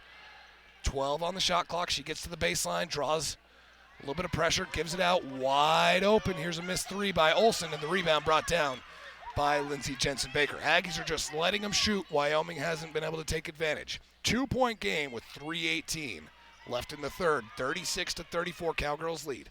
Coming off a screen is Emmy Harris. Harris gets to the bucket, scoops it up, but too much on it, and the rebound brought down by Wyoming. It's a 6-0 Aggie run. Wyoming hasn't scored a point in just about 4 minutes of game action. Olsen, sophomore from Whirland, Wyoming, gives it out. Here's a 3 taken and missed by Weideman. Another just wide open shot that Wyoming has not been able to hit. Cowgirls are 3 of 16 from the 3-point line. Traditionally, the second best 3-point shooting team in the Mountain West Conference this season at 36%. That's not the case this evening. Emmy Harris, 2.5 minutes on the clock, passes it out. Here's Bassett, jumper from 15, and that's good. It's a tie ball game here at the Spectrum. The Cowgirls led by as much as 9. That lead has been erased as we sit at 36 apiece. Remember at halftime it was a 7-point game. Here's a drive, then the kick. Alba Sanchez Ramos finally gets one to fall from outside to snap an 8-0 run by Utah State. It took over 4 minutes for Wyoming to find that bucket, but they get it, and it puts them back up by 3. 39-36. Bassett, standing in the same spot she just shot from, picks up her dribble, gives it out to Annie Mbosu. Here's the handoff to Emmy Harris. 12 on the shot clock as she glances up, sees the time, comes off a screen from Bassett, drives, tries the lefty, no good on the scoop, and the rebound brought down by Vitalova. Her 4th of the game. In transition, left wing 3, blocked by Kamaka Vivole, saw Rusk and comes and swats it. Wyoming, though, still with it, and a baseline jumper good by Vitalova from the baseline, about 19 feet out. And that's a big second opportunity for Wyoming. Makes it 41-36. Timeout taken by Utah State as Emmy Harris crosses the timeline. And with 1:16 to play in the third, it's 41-36 in favor of the Cowgirls. We'll keep it here for this one. Utah State has done a nice job getting back into it. A big part of that has been the rebounding. Remember earlier, it was a big discrepancy in Wyoming's favor. Now it's just 24-22. And Utah State has done a nice job getting second chance opportunities. They've got 8 offensive rebounds to Wyoming's 9, and that's been a big part of them getting back into it. They've also been helped by poor 3-point shooting by Wyoming, who is just 4 of 18, despite many open looks. So, maybe Utah State's strategy at this point is, we'll let them shoot. We just can't let them keep getting them from inside, because that's what Teresa Vitalova did so well in the early going of this game. She's got 17 points, most of those coming from the post. Let's take a quick glance around Mountain West women's hoops, see what's going on elsewhere in the conference. We looked at halftime, and so some of these scores are still similar, but San Diego State defeated New Mexico earlier, an absolute thriller at Viejas Arena. That was 75-74 in San Diego State's favor. Came right down to it, and there was some crazy stuff at the end. Just about halftime, and Nevada leads Colorado State 39-31 in Reno, and Fresno State currently leads Air Force 35-21 in the third. About 7.5 minutes left in the third quarter there. San Jose and Boise just about to get underway. That's clearly the game to watch tonight in the Mountain West Conference. as far as the top end of the standings goes.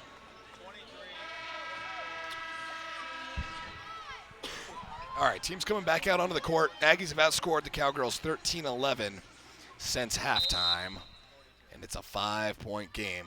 Aggies inbound, 1:15 left in the third, and they got possession of it. Steph Gorman going to let this shot clock wind down a bit. It's all the way down to 16 already as she stood at midcourt for the last 10 seconds or so.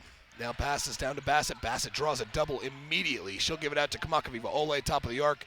Had some space, passes out to Franson. Franson up to Gorman. 2 on the shot clock. Does she see it? She heaves. I think that was after the buzzer. And it will be called a shot clock violation, so they agree.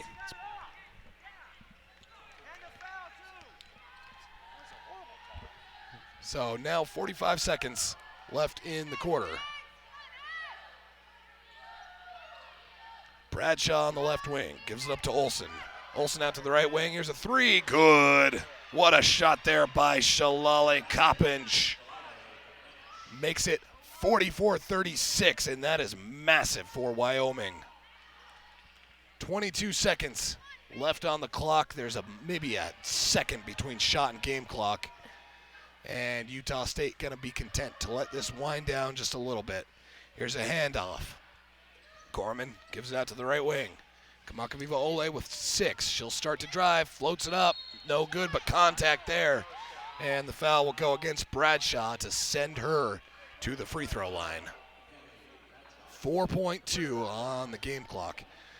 So it's been an 8-0 Wyoming run. Remember, this game was tied up at 36 apiece.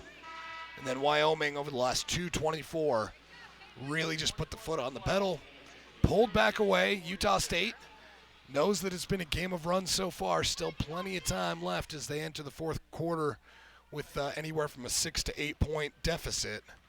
But some free throws here could help from Kamakaviva Ole. Her first one is good.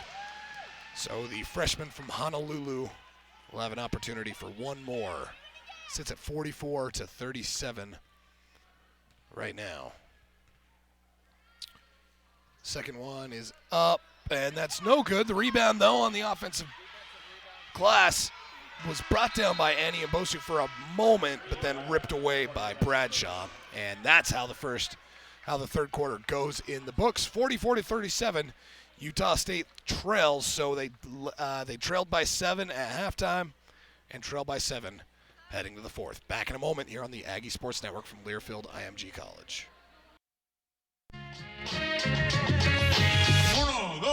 1, 2, 3, 4. You're listening to Aggie Radio 92.3 KBLU LP Logan. Discover the alternative.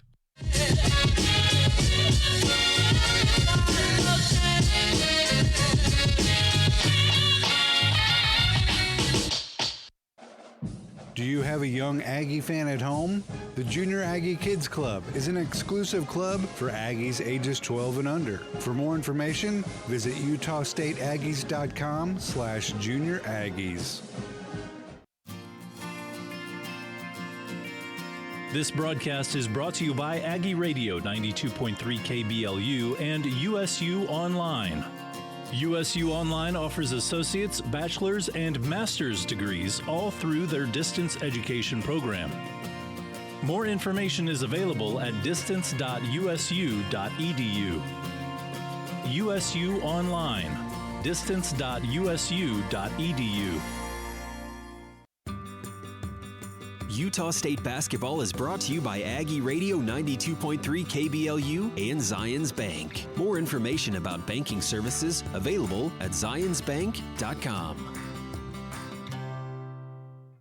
What is... And they're going to cut down the nets in Las Vegas. Imagine a world with no basketball. No! God, please, no! No! No! Fourth quarter getting underway here at the Spectrum. It's a 7-point game. Cowgirls led by 7 at halftime. They lead by 7 after 3. Utah State did whittle the lead all the way down and tied the ball game, but then Wyoming went on an 8-0 run and is looking to be in a good spot right now as we enter the fourth quarter. It's Wyoming ball. 7 on the shot clock as Fanua gets down low, misses on the lane, and the rebound is brought down by Steph Gorman. Still, again, a lot of time, and there's been a lot of runs in this game, so Utah State should feel alive, but they got to play some really good basketball here in the fourth quarter to have a chance at this one. Annie Mbosu gets it in the post and draws the foul on Koppench. So that will, with 40, just over 40 seconds into this quarter, be the first foul on Wyoming. The inbound goes to Annie Mbosu, who falls to the ground with it, passes it out to Brantley, and Utah State avoids a potential turnover there on the heads-up play by Annie Mbosu. She's now got it again on the baseline. 8 on the shot clock. She'll fire and get it to fall from 15. Really a nice shot there by Marlene Annie Mbosu. We don't see that 15-footer from her nearly as much as we do from players like Bassett, but she can hit at times from that mid-range, and it really helps Utah State. 44-39, Aggies trail. It's Avaya Fanua, the Utah native, with the ball. She'll give it out the left wing to Olsen. Olsen now swings it out. Wide open is Koppench, and my goodness, she is starting to get into a rhythm. Utah State has allowed open 3 after open 3, and just as of late, the Cowgirls are starting to make them pay for it. They're now 6 of 20 from the three-point line. Brantley starts a drive, then drifts back out to the right wing. She'll cross it out to the left side to Jensen Baker, who will drive, gets to the post, and misses on the lay, and the rebound tipped out by Marlene Annie Mbosu, and it will go back to the Cowgirls. So now 3 subs coming in for Wyoming. They're going to send in Sanchez Ramos, as well as Vitalova, who's been so effective, and Weideman. So 3 starters coming back into the game for Wyoming, as they will likely try and make this final push, see if they can gain some separation. It's 47-39, 8-point game in favor of Wyoming. Their largest lead has been 9. Weideman is guarded by Brantley, gives it out to the left side for Olsen, back to Weideman. 10 on the shot clock. She'll swing it out to the right wing before that goes back up top to Olsen. 6 on the shot clock. Passes out. Pump fake by Sanchez Ramos. Instead works her way up to the left wing. Fires from 3. That's no good, but the offensive board by Olsen. How does she get that easily? And then the ball lost out as Jensen Baker tried to come away with it, but loses it out, and it will stay Cowgirl ball. So another big offensive board there for the Cowgirls, who have 10 in this game. Early on, that was the story for Wyoming. Offensive board after offensive board. Utah State has done a better job controlling it as of late, but that one's costly. Down on the baseline, Weideman gives it out. Now Sanchez Ramos out to the right wing for Olsen. Crosses back over to the left side. Weideman drives, misses at the rim, but another offensive board by Vitalova, who will put it right back up and in. Another second chance opportunity for the Cowgirls there. Their 11th offensive board of the game, and Vitalova just continues to dominate. 19 points and 5 rebounds for the sophomore. Here's Brantley. Brantley goes down low, lays it in, and that is her first bucket of the game in 12 minutes on the court. Utah State brings the lead back within 8, 49-41, with 6:45 left in the fourth. Olsen with a crossover on Brantley, gives it out to the left wing. Here's Weideman. Weideman lets a little clock tick off before dumping it down low and wide open in the post. It's Tommy Olsen, who lays it up and in, makes it a 10-point game. Largest lead of the game for the Cowgirls is 10. Again, Utah State watched the lead get all the way down to even in the third quarter, and Wyoming has opened it right back up. Now Brantley on the left wing works her way up top before giving it out to Gorman. There's a foul, though, before the pass. That's going to be, I believe, Rusk on the floor picking up the foul, and it is. So that's the second team foul for the Cowgirls here in the quarter, and Rusk's second of the game. So now Emmy Harris and Taylor Franson come in for the Aggies. Marlene Annie Mbosu and Steph Gorman come out. Gorman, again, has been very limited. I know she's fighting an illness this week. Amazing that she was even able to play after the pregame report, but has been very limited because of it. So the Aggies inbound, they've got 13 on the shot clock. Brantley works her way out to the right elbow before giving it up to Franson. Franson back to Brantley, given space. She'll pass down to Bassett. Bassett back up. Brantley this time will fire. Misses, but the offensive board by Franson to keep the possession alive. And that's a big one for Utah State. They need to capitalize here. Franson pumps, 15-foot jumper. Good! Taylor Franson hit one of those earlier. And that's her 6th point of the game after she single-handedly kept that possession alive with an offensive board. She earns the points. 51-43, Utah State trails. This game still within reach for the Aggies, but they need to play very well to close this thing out. Weideman works her way out to the right elbow before giving it down to the baseline. Now pass goes off the bottom of the backboard. That was Tommy Olson trying to cross out to the corner. And I don't know if it was tipped or what, but they say Utah State will get the ball back, trailing by 8 with 5:19 left in the game. So Utah State, again, has put together several little scoring runs. It seems like we've had a handful of 8-0 runs in this game. Utah State really needs one now, though.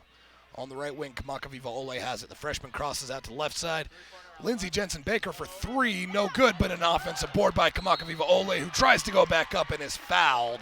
Again, it's Taylor Rusk, so her 3rd foul, and that will send Kamalu Kamakaviva Ole to the free throw line, where she is 1 of 2 on the evening.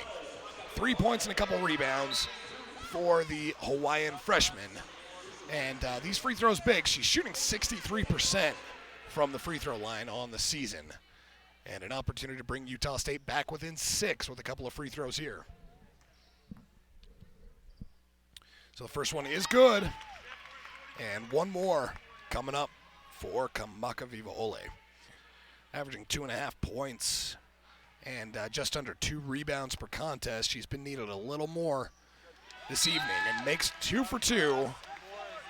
So Utah State back within 6. It's 45-51. Wyoming up front with 5:02 left in the game. Nearing a media timeout at the next whistle. Wyoming will inbound now with pressure in the backcourt shown by the Aggies. They came up with a steal earlier, and they come up with a steal here. Kamakaviva Ole comes into the backcourt, draws the foul. But it looks like they're going to call, I don't know, did they call a foul against Utah State? So Kamakaviva Ole came away with it, and then I believe they called a foul on the Aggies. I'm not entirely sure because we're going to the timeout, but the official never gave a clear signal. I guess we'll figure it out and come back here in a moment. 4:58 left in the game, and Utah State trails 51-45 here on the Aggie Sports Network from Learfield IMG. USU athletic programs are on Facebook, Twitter, and Instagram. Their accounts will have the up-to-date information and behind-the-scenes look into Utah State athletics.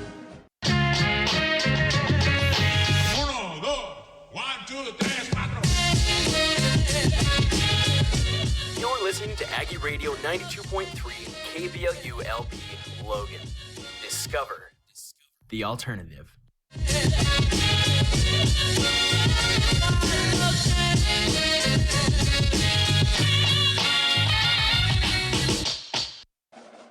Do you have a young Aggie fan at home? The Junior Aggie Kids Club is an exclusive club for Aggies ages 12 and under. For more information, visit utahstateaggies.com/Junior Aggies.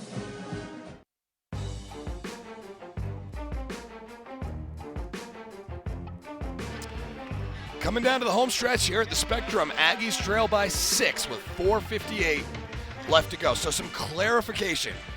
What happened at right before our media timeout? Utah State came into the backcourt, showed some pressure on the inbound, a full court press. Kamalu Kamakaviva Ole came away with the steal, but then they called traveling on Kamakaviva Ole. So it was a quick turnover for both teams, and now Wyoming has it with an inbound in the backcourt. They get it in this time, but can they get it across midcourt? It looks like they do as a pass out to the outlet for Olson, who will cross midcourt.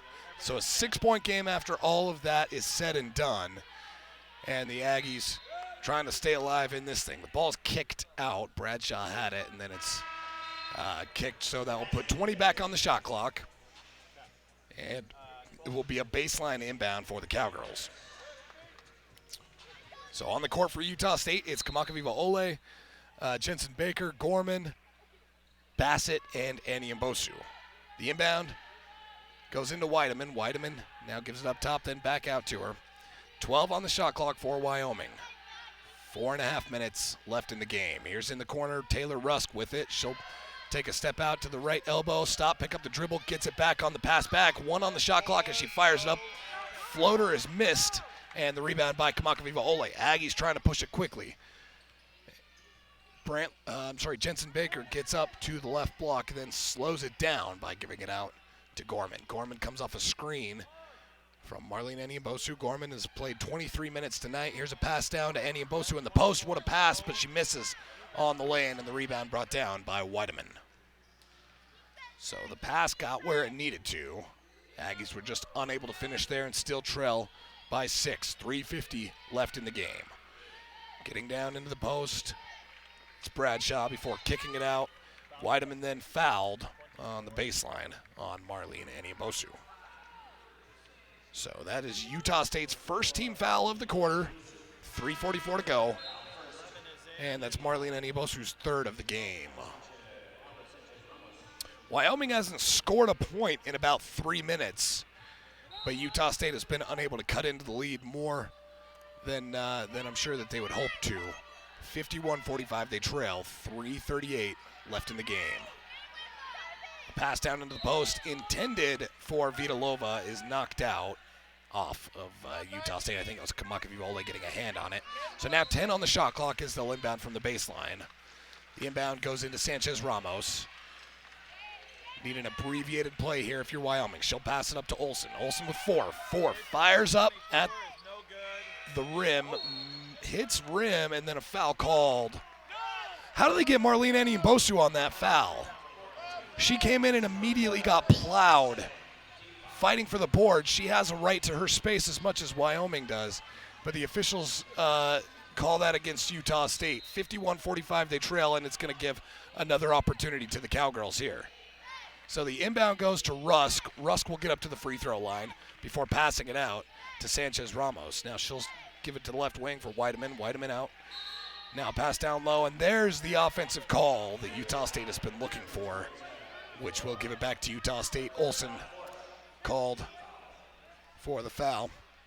I'm sorry, Vitalova called for the foul, and that's her third. Now that foul on Eniembosu does a couple of things. I mean, obviously it gave Wyoming another opportunity. They weren't able to take advantage, but it was also Marlene Eniembosu's fourth foul, so something to be aware of there. Now, Utah State has not scored a field goal in just about 3 minutes of action. Can they find an end to that drought on this possession? It's Steph Gorman giving that to left wing. Here's a three-pointer. Lindsey Jensen Baker for 3. Answers emphatically yes. Utah State trailing by 3, 51-48. 2:45 left in this game, and it should be a good finish here at the Spectrum. Rusk gives it to her teammate, finds Weideman. Now a pass down into the post, and the lay-in looks too easy for Taylor Rusk, who answers and makes it a 5-point game. Wyoming feasting in the post. Points in the paint, 30 of them for Wyoming. 30 of their 53 points have come from down low. Utah State was 16 of their own. Here's a turnover.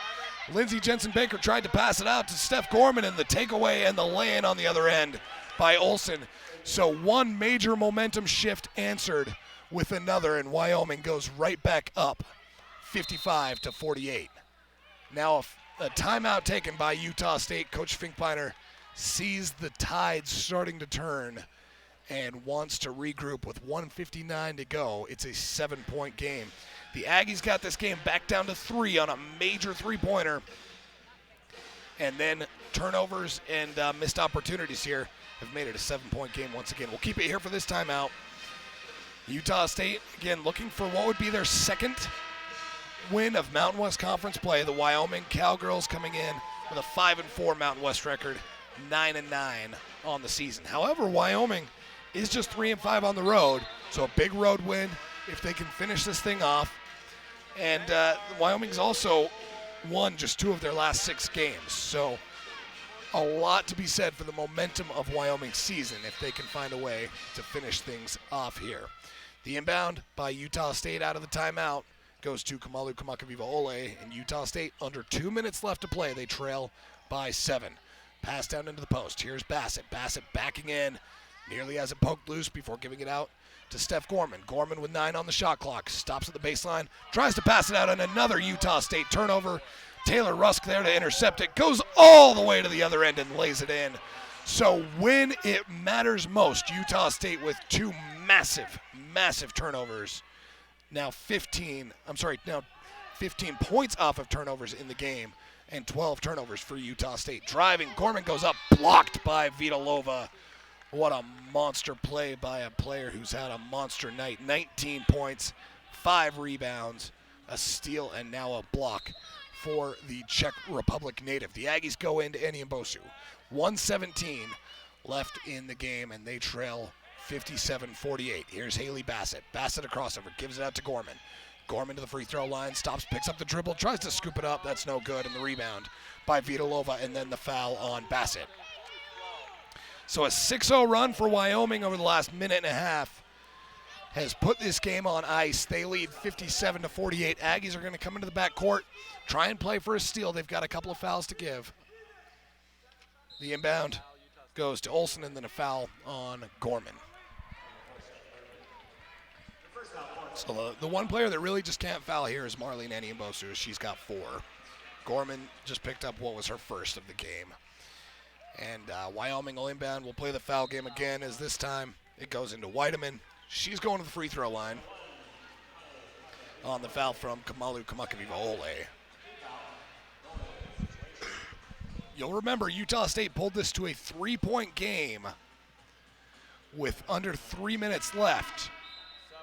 Since Wyoming, though, has gone on a 6-0 run and has really just taken control back into their own hands as they look for another road win on this season. Quinn Weideman, the free throw shooter, she steps up and knocks down the first. The Omaha, Nebraska native, shooting 81% on the season.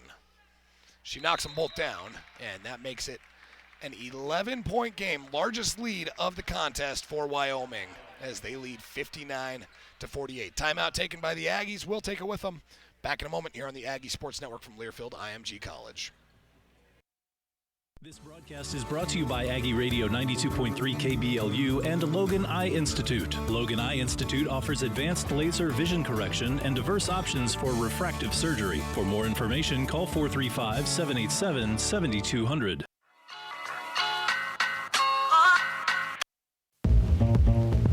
You're listening to 92.3 KBLU LP, Logan, Utah.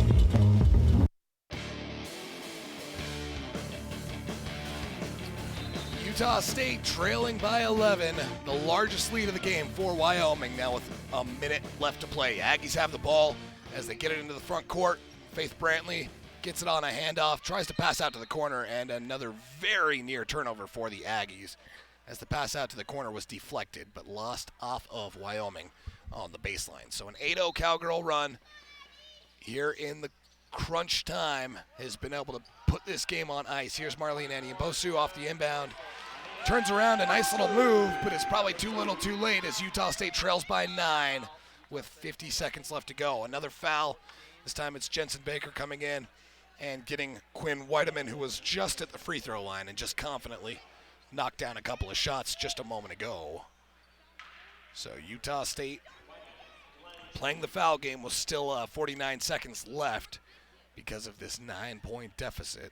So Quinn Weideman, last season was a big part for Wyoming off the bench, played all 34 games off the bench. This year she stepped into that starting role and has started all 19 games for the Cowgirls. She knocks down the first. You have to remember, Wyoming lost 3 major players. Marta Gomez, who was the life and soul of this program, Bailey Cotton and Clara Tapia, as Weideman knocks them both down. So they lost 3 major players last year. They lost their top 2 scorers and top 2 rebounders in Gomez and Cotton. And they lost their head coach. Coach Joe Legursky retired. Now, they filled the void with Gerald Mattinson, who is a 16-year assistant at Wyoming, but had to step into some really big shoes. And, you know, it's been an up-and-down season for Wyoming, but they're probably going to walk out of this building with a 6-4 Mountain West record and a winning record on the season. So to lose as much as they did and be in the position that they still are really goes to show the longevity of this Wyoming program. A season ago, they were 25-9 and made it all the way to the fourth round of the WNIT. And don't be surprised if they make a little run here in the Mountain West tournament this year and get themselves in a pretty good spot to finish out the year. So 61-59 our score, 49.2 on the clock, and Utah State will have the inbound as the players head back out onto the court. Utah State now out of timeouts. Wyoming still with 3. So the inbound goes to Brantley. Brantley will get down to the baseline, stop, give it out to Jensen Baker. Jensen Baker weaves her way into the post and lays it in. Wyoming clearly just trying not to foul there, and then a whistle as Wyoming will call a timeout. So at 42.1, it's still now 61-52. Still a 9-point Wyoming lead, and Utah State will likely play for the steal or the foul here when we get back into play. Let's take another look around the Mountain West Conference, update you on what's going on there. Fresno State currently leads Air Force 52-45. That game has gotten a lot closer over the last few minutes. 5:36 left in that one. That'd be a massive upset if Air Force can go out to Fresno and pull that off. San Jose leading Boise State 24-17 about midway through the second quarter. And Nevada up on Colorado State 50-40 with 5:30 left in the third. That's out in Reno. So a lot of good Mountain West action going on tonight. Wyoming will now inbound from their own bench, and they do by getting it into Alba Sanchez-Ramos. She's a 59% free throw shooter, so maybe of the players on the court, maybe that's who Utah State was hoping to get it. But they will foul quickly and send her to the free throw line. So now the Madrid, Spain native steps up. Wyoming has not missed a free throw this evening, though, and that streak continues as she makes on the free throw. So Sanchez-Ramos played just 7 games last year for Wyoming, and she's also stepped into a starting role, started every game this year, and is averaging 7.5 points and 5 rebounds for the Cowgirls. She goes 2 for 2. Makes it an 11-point game once again. Brantley drives at the other side and gets another lay-in. So Utah State has made shots every time down the stretch while they've started playing this foul game, but they've been unable to come up with steals on the inbounds and have been forced to send Wyoming to the line over and over again. So now it's Teresa Vitalova who will get her opportunity at the stripe. Vitalova's just been phenomenal tonight. 19 points and 6 rebounds. And that's coming off a 30.7 rebound game against San Diego State a few days ago. So she got her career high and did it in just 27 minutes against the Aztecs. And to follow that up with a performance like she's had tonight, just incredibly impressive for the sophomore who spent her summer with the Czech national team. Makes the first and has one more on the way, so that breaks her past the 20-point marker, makes them both. Wyoming a perfect 11 of 11 from the stripe.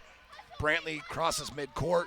Brantley gives it down to Bassett. Bassett, a nice post move, misses on the jumper, and the rebound knocked out. Will stay Aggie ball as it was last touched by Sanchez-Ramos. So 21.1 on the clock. 9-point lead for the Cowgirls.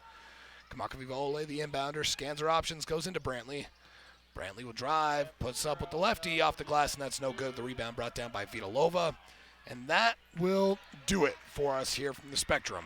Utah State not going to foul as they will let this clock run down, and they will come out with a 65-54 victory will the Cowgirls. So big win here on the road for Wyoming. They advance to 10-9 on the season, 6-4 in Mountain West play, while Utah State falls to 6-15, 1-9 in conference play. It was a close game through the majority, but Wyoming held the lead for almost the entirety. 37 minutes and 39 seconds of the contest.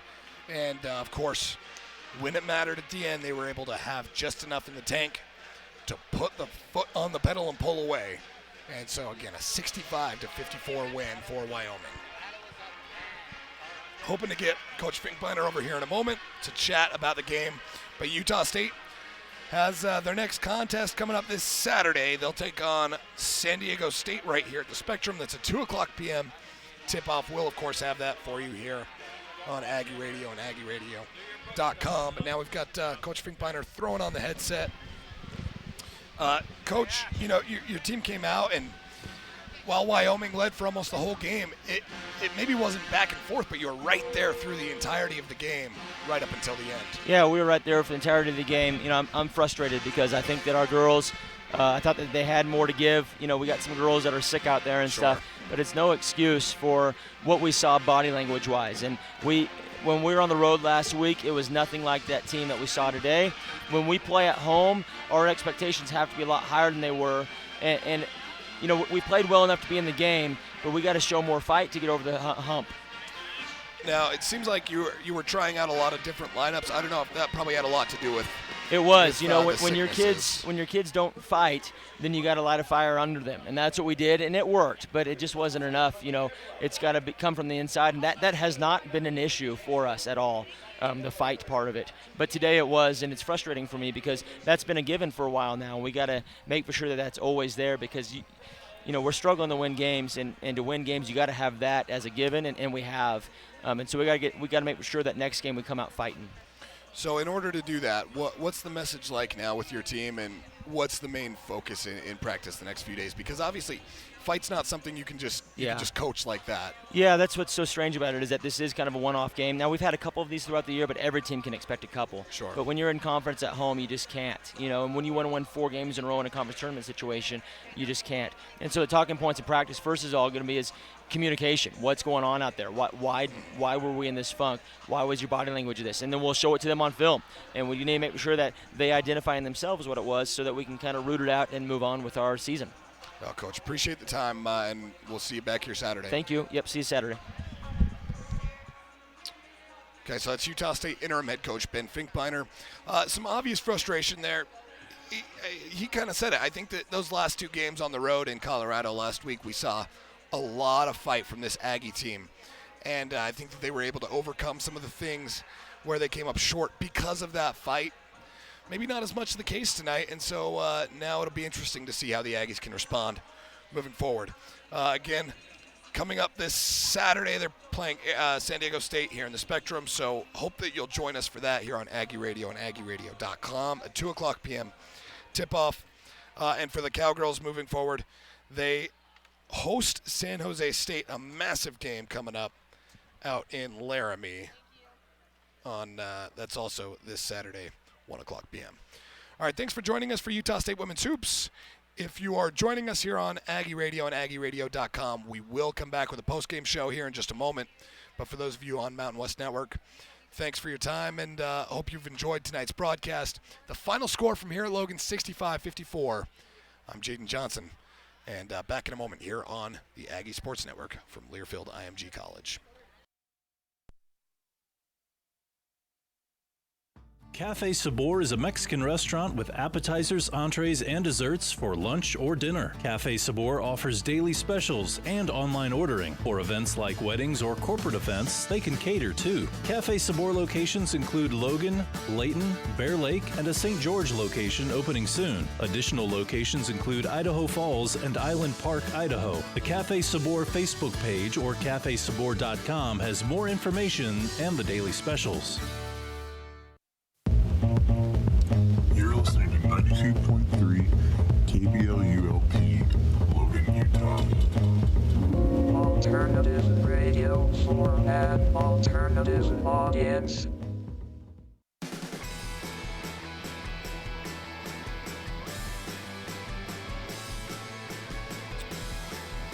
Final from here at the Spectrum, Utah State falls to Wyoming 65-54.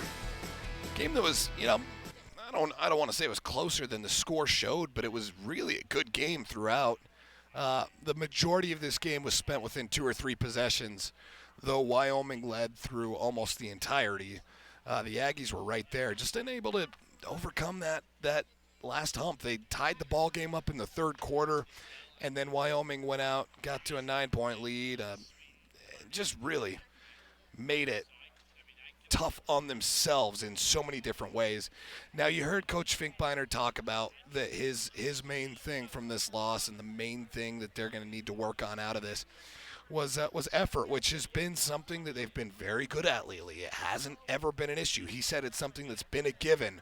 And so when you come out tonight and you execute in so many ways, but don't have that last piece of the recipe, it's tough to come out with a win. Obviously, they were really hurting without having Steph Gorman in full form. Gorman only had 4 points. She played 27 minutes. I mean, she did some things. She had 4 rebounds, 3 assists, and a steal. But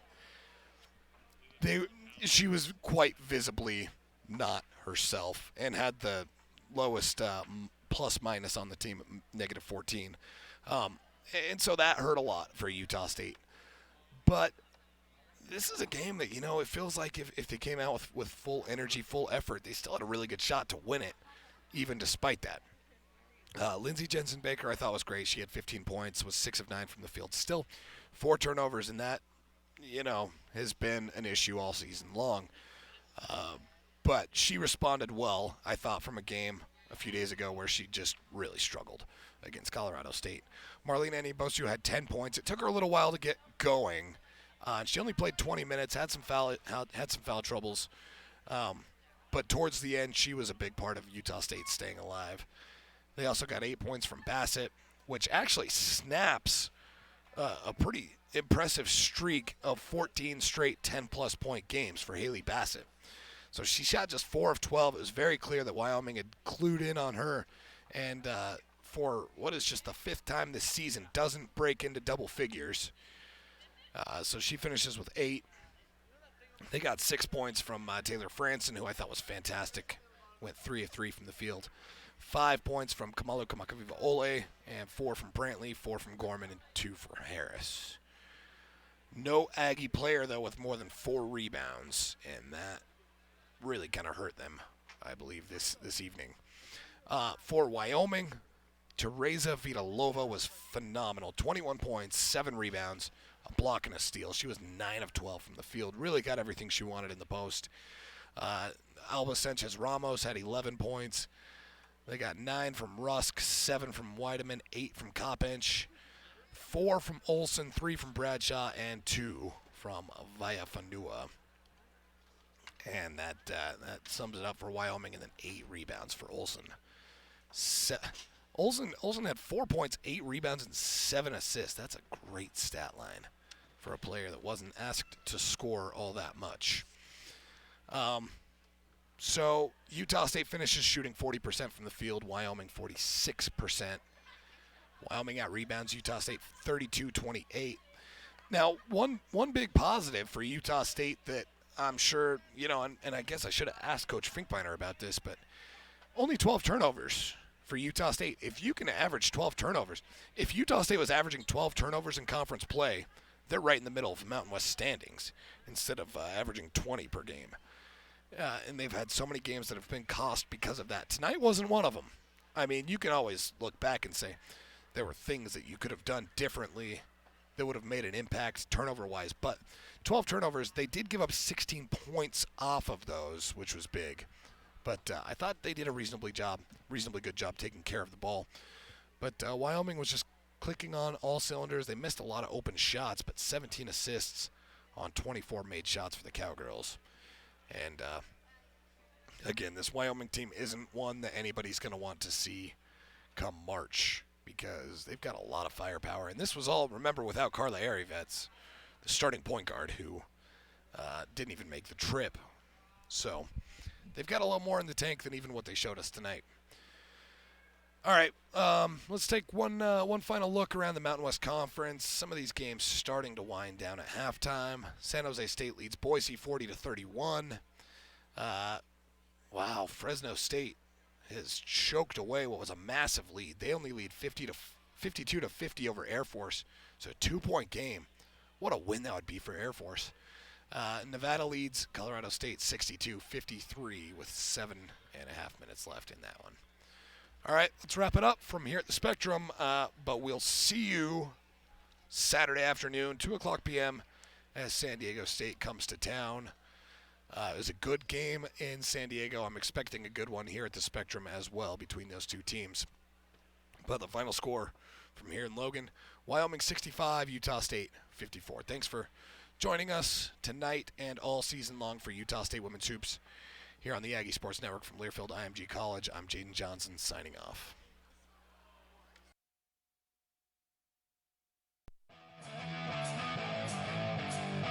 On the Aggie Sports Network, this has been Utah State Women's Basketball. The proceeding has been a Learfield IMG College presentation of the Aggie Sports Network.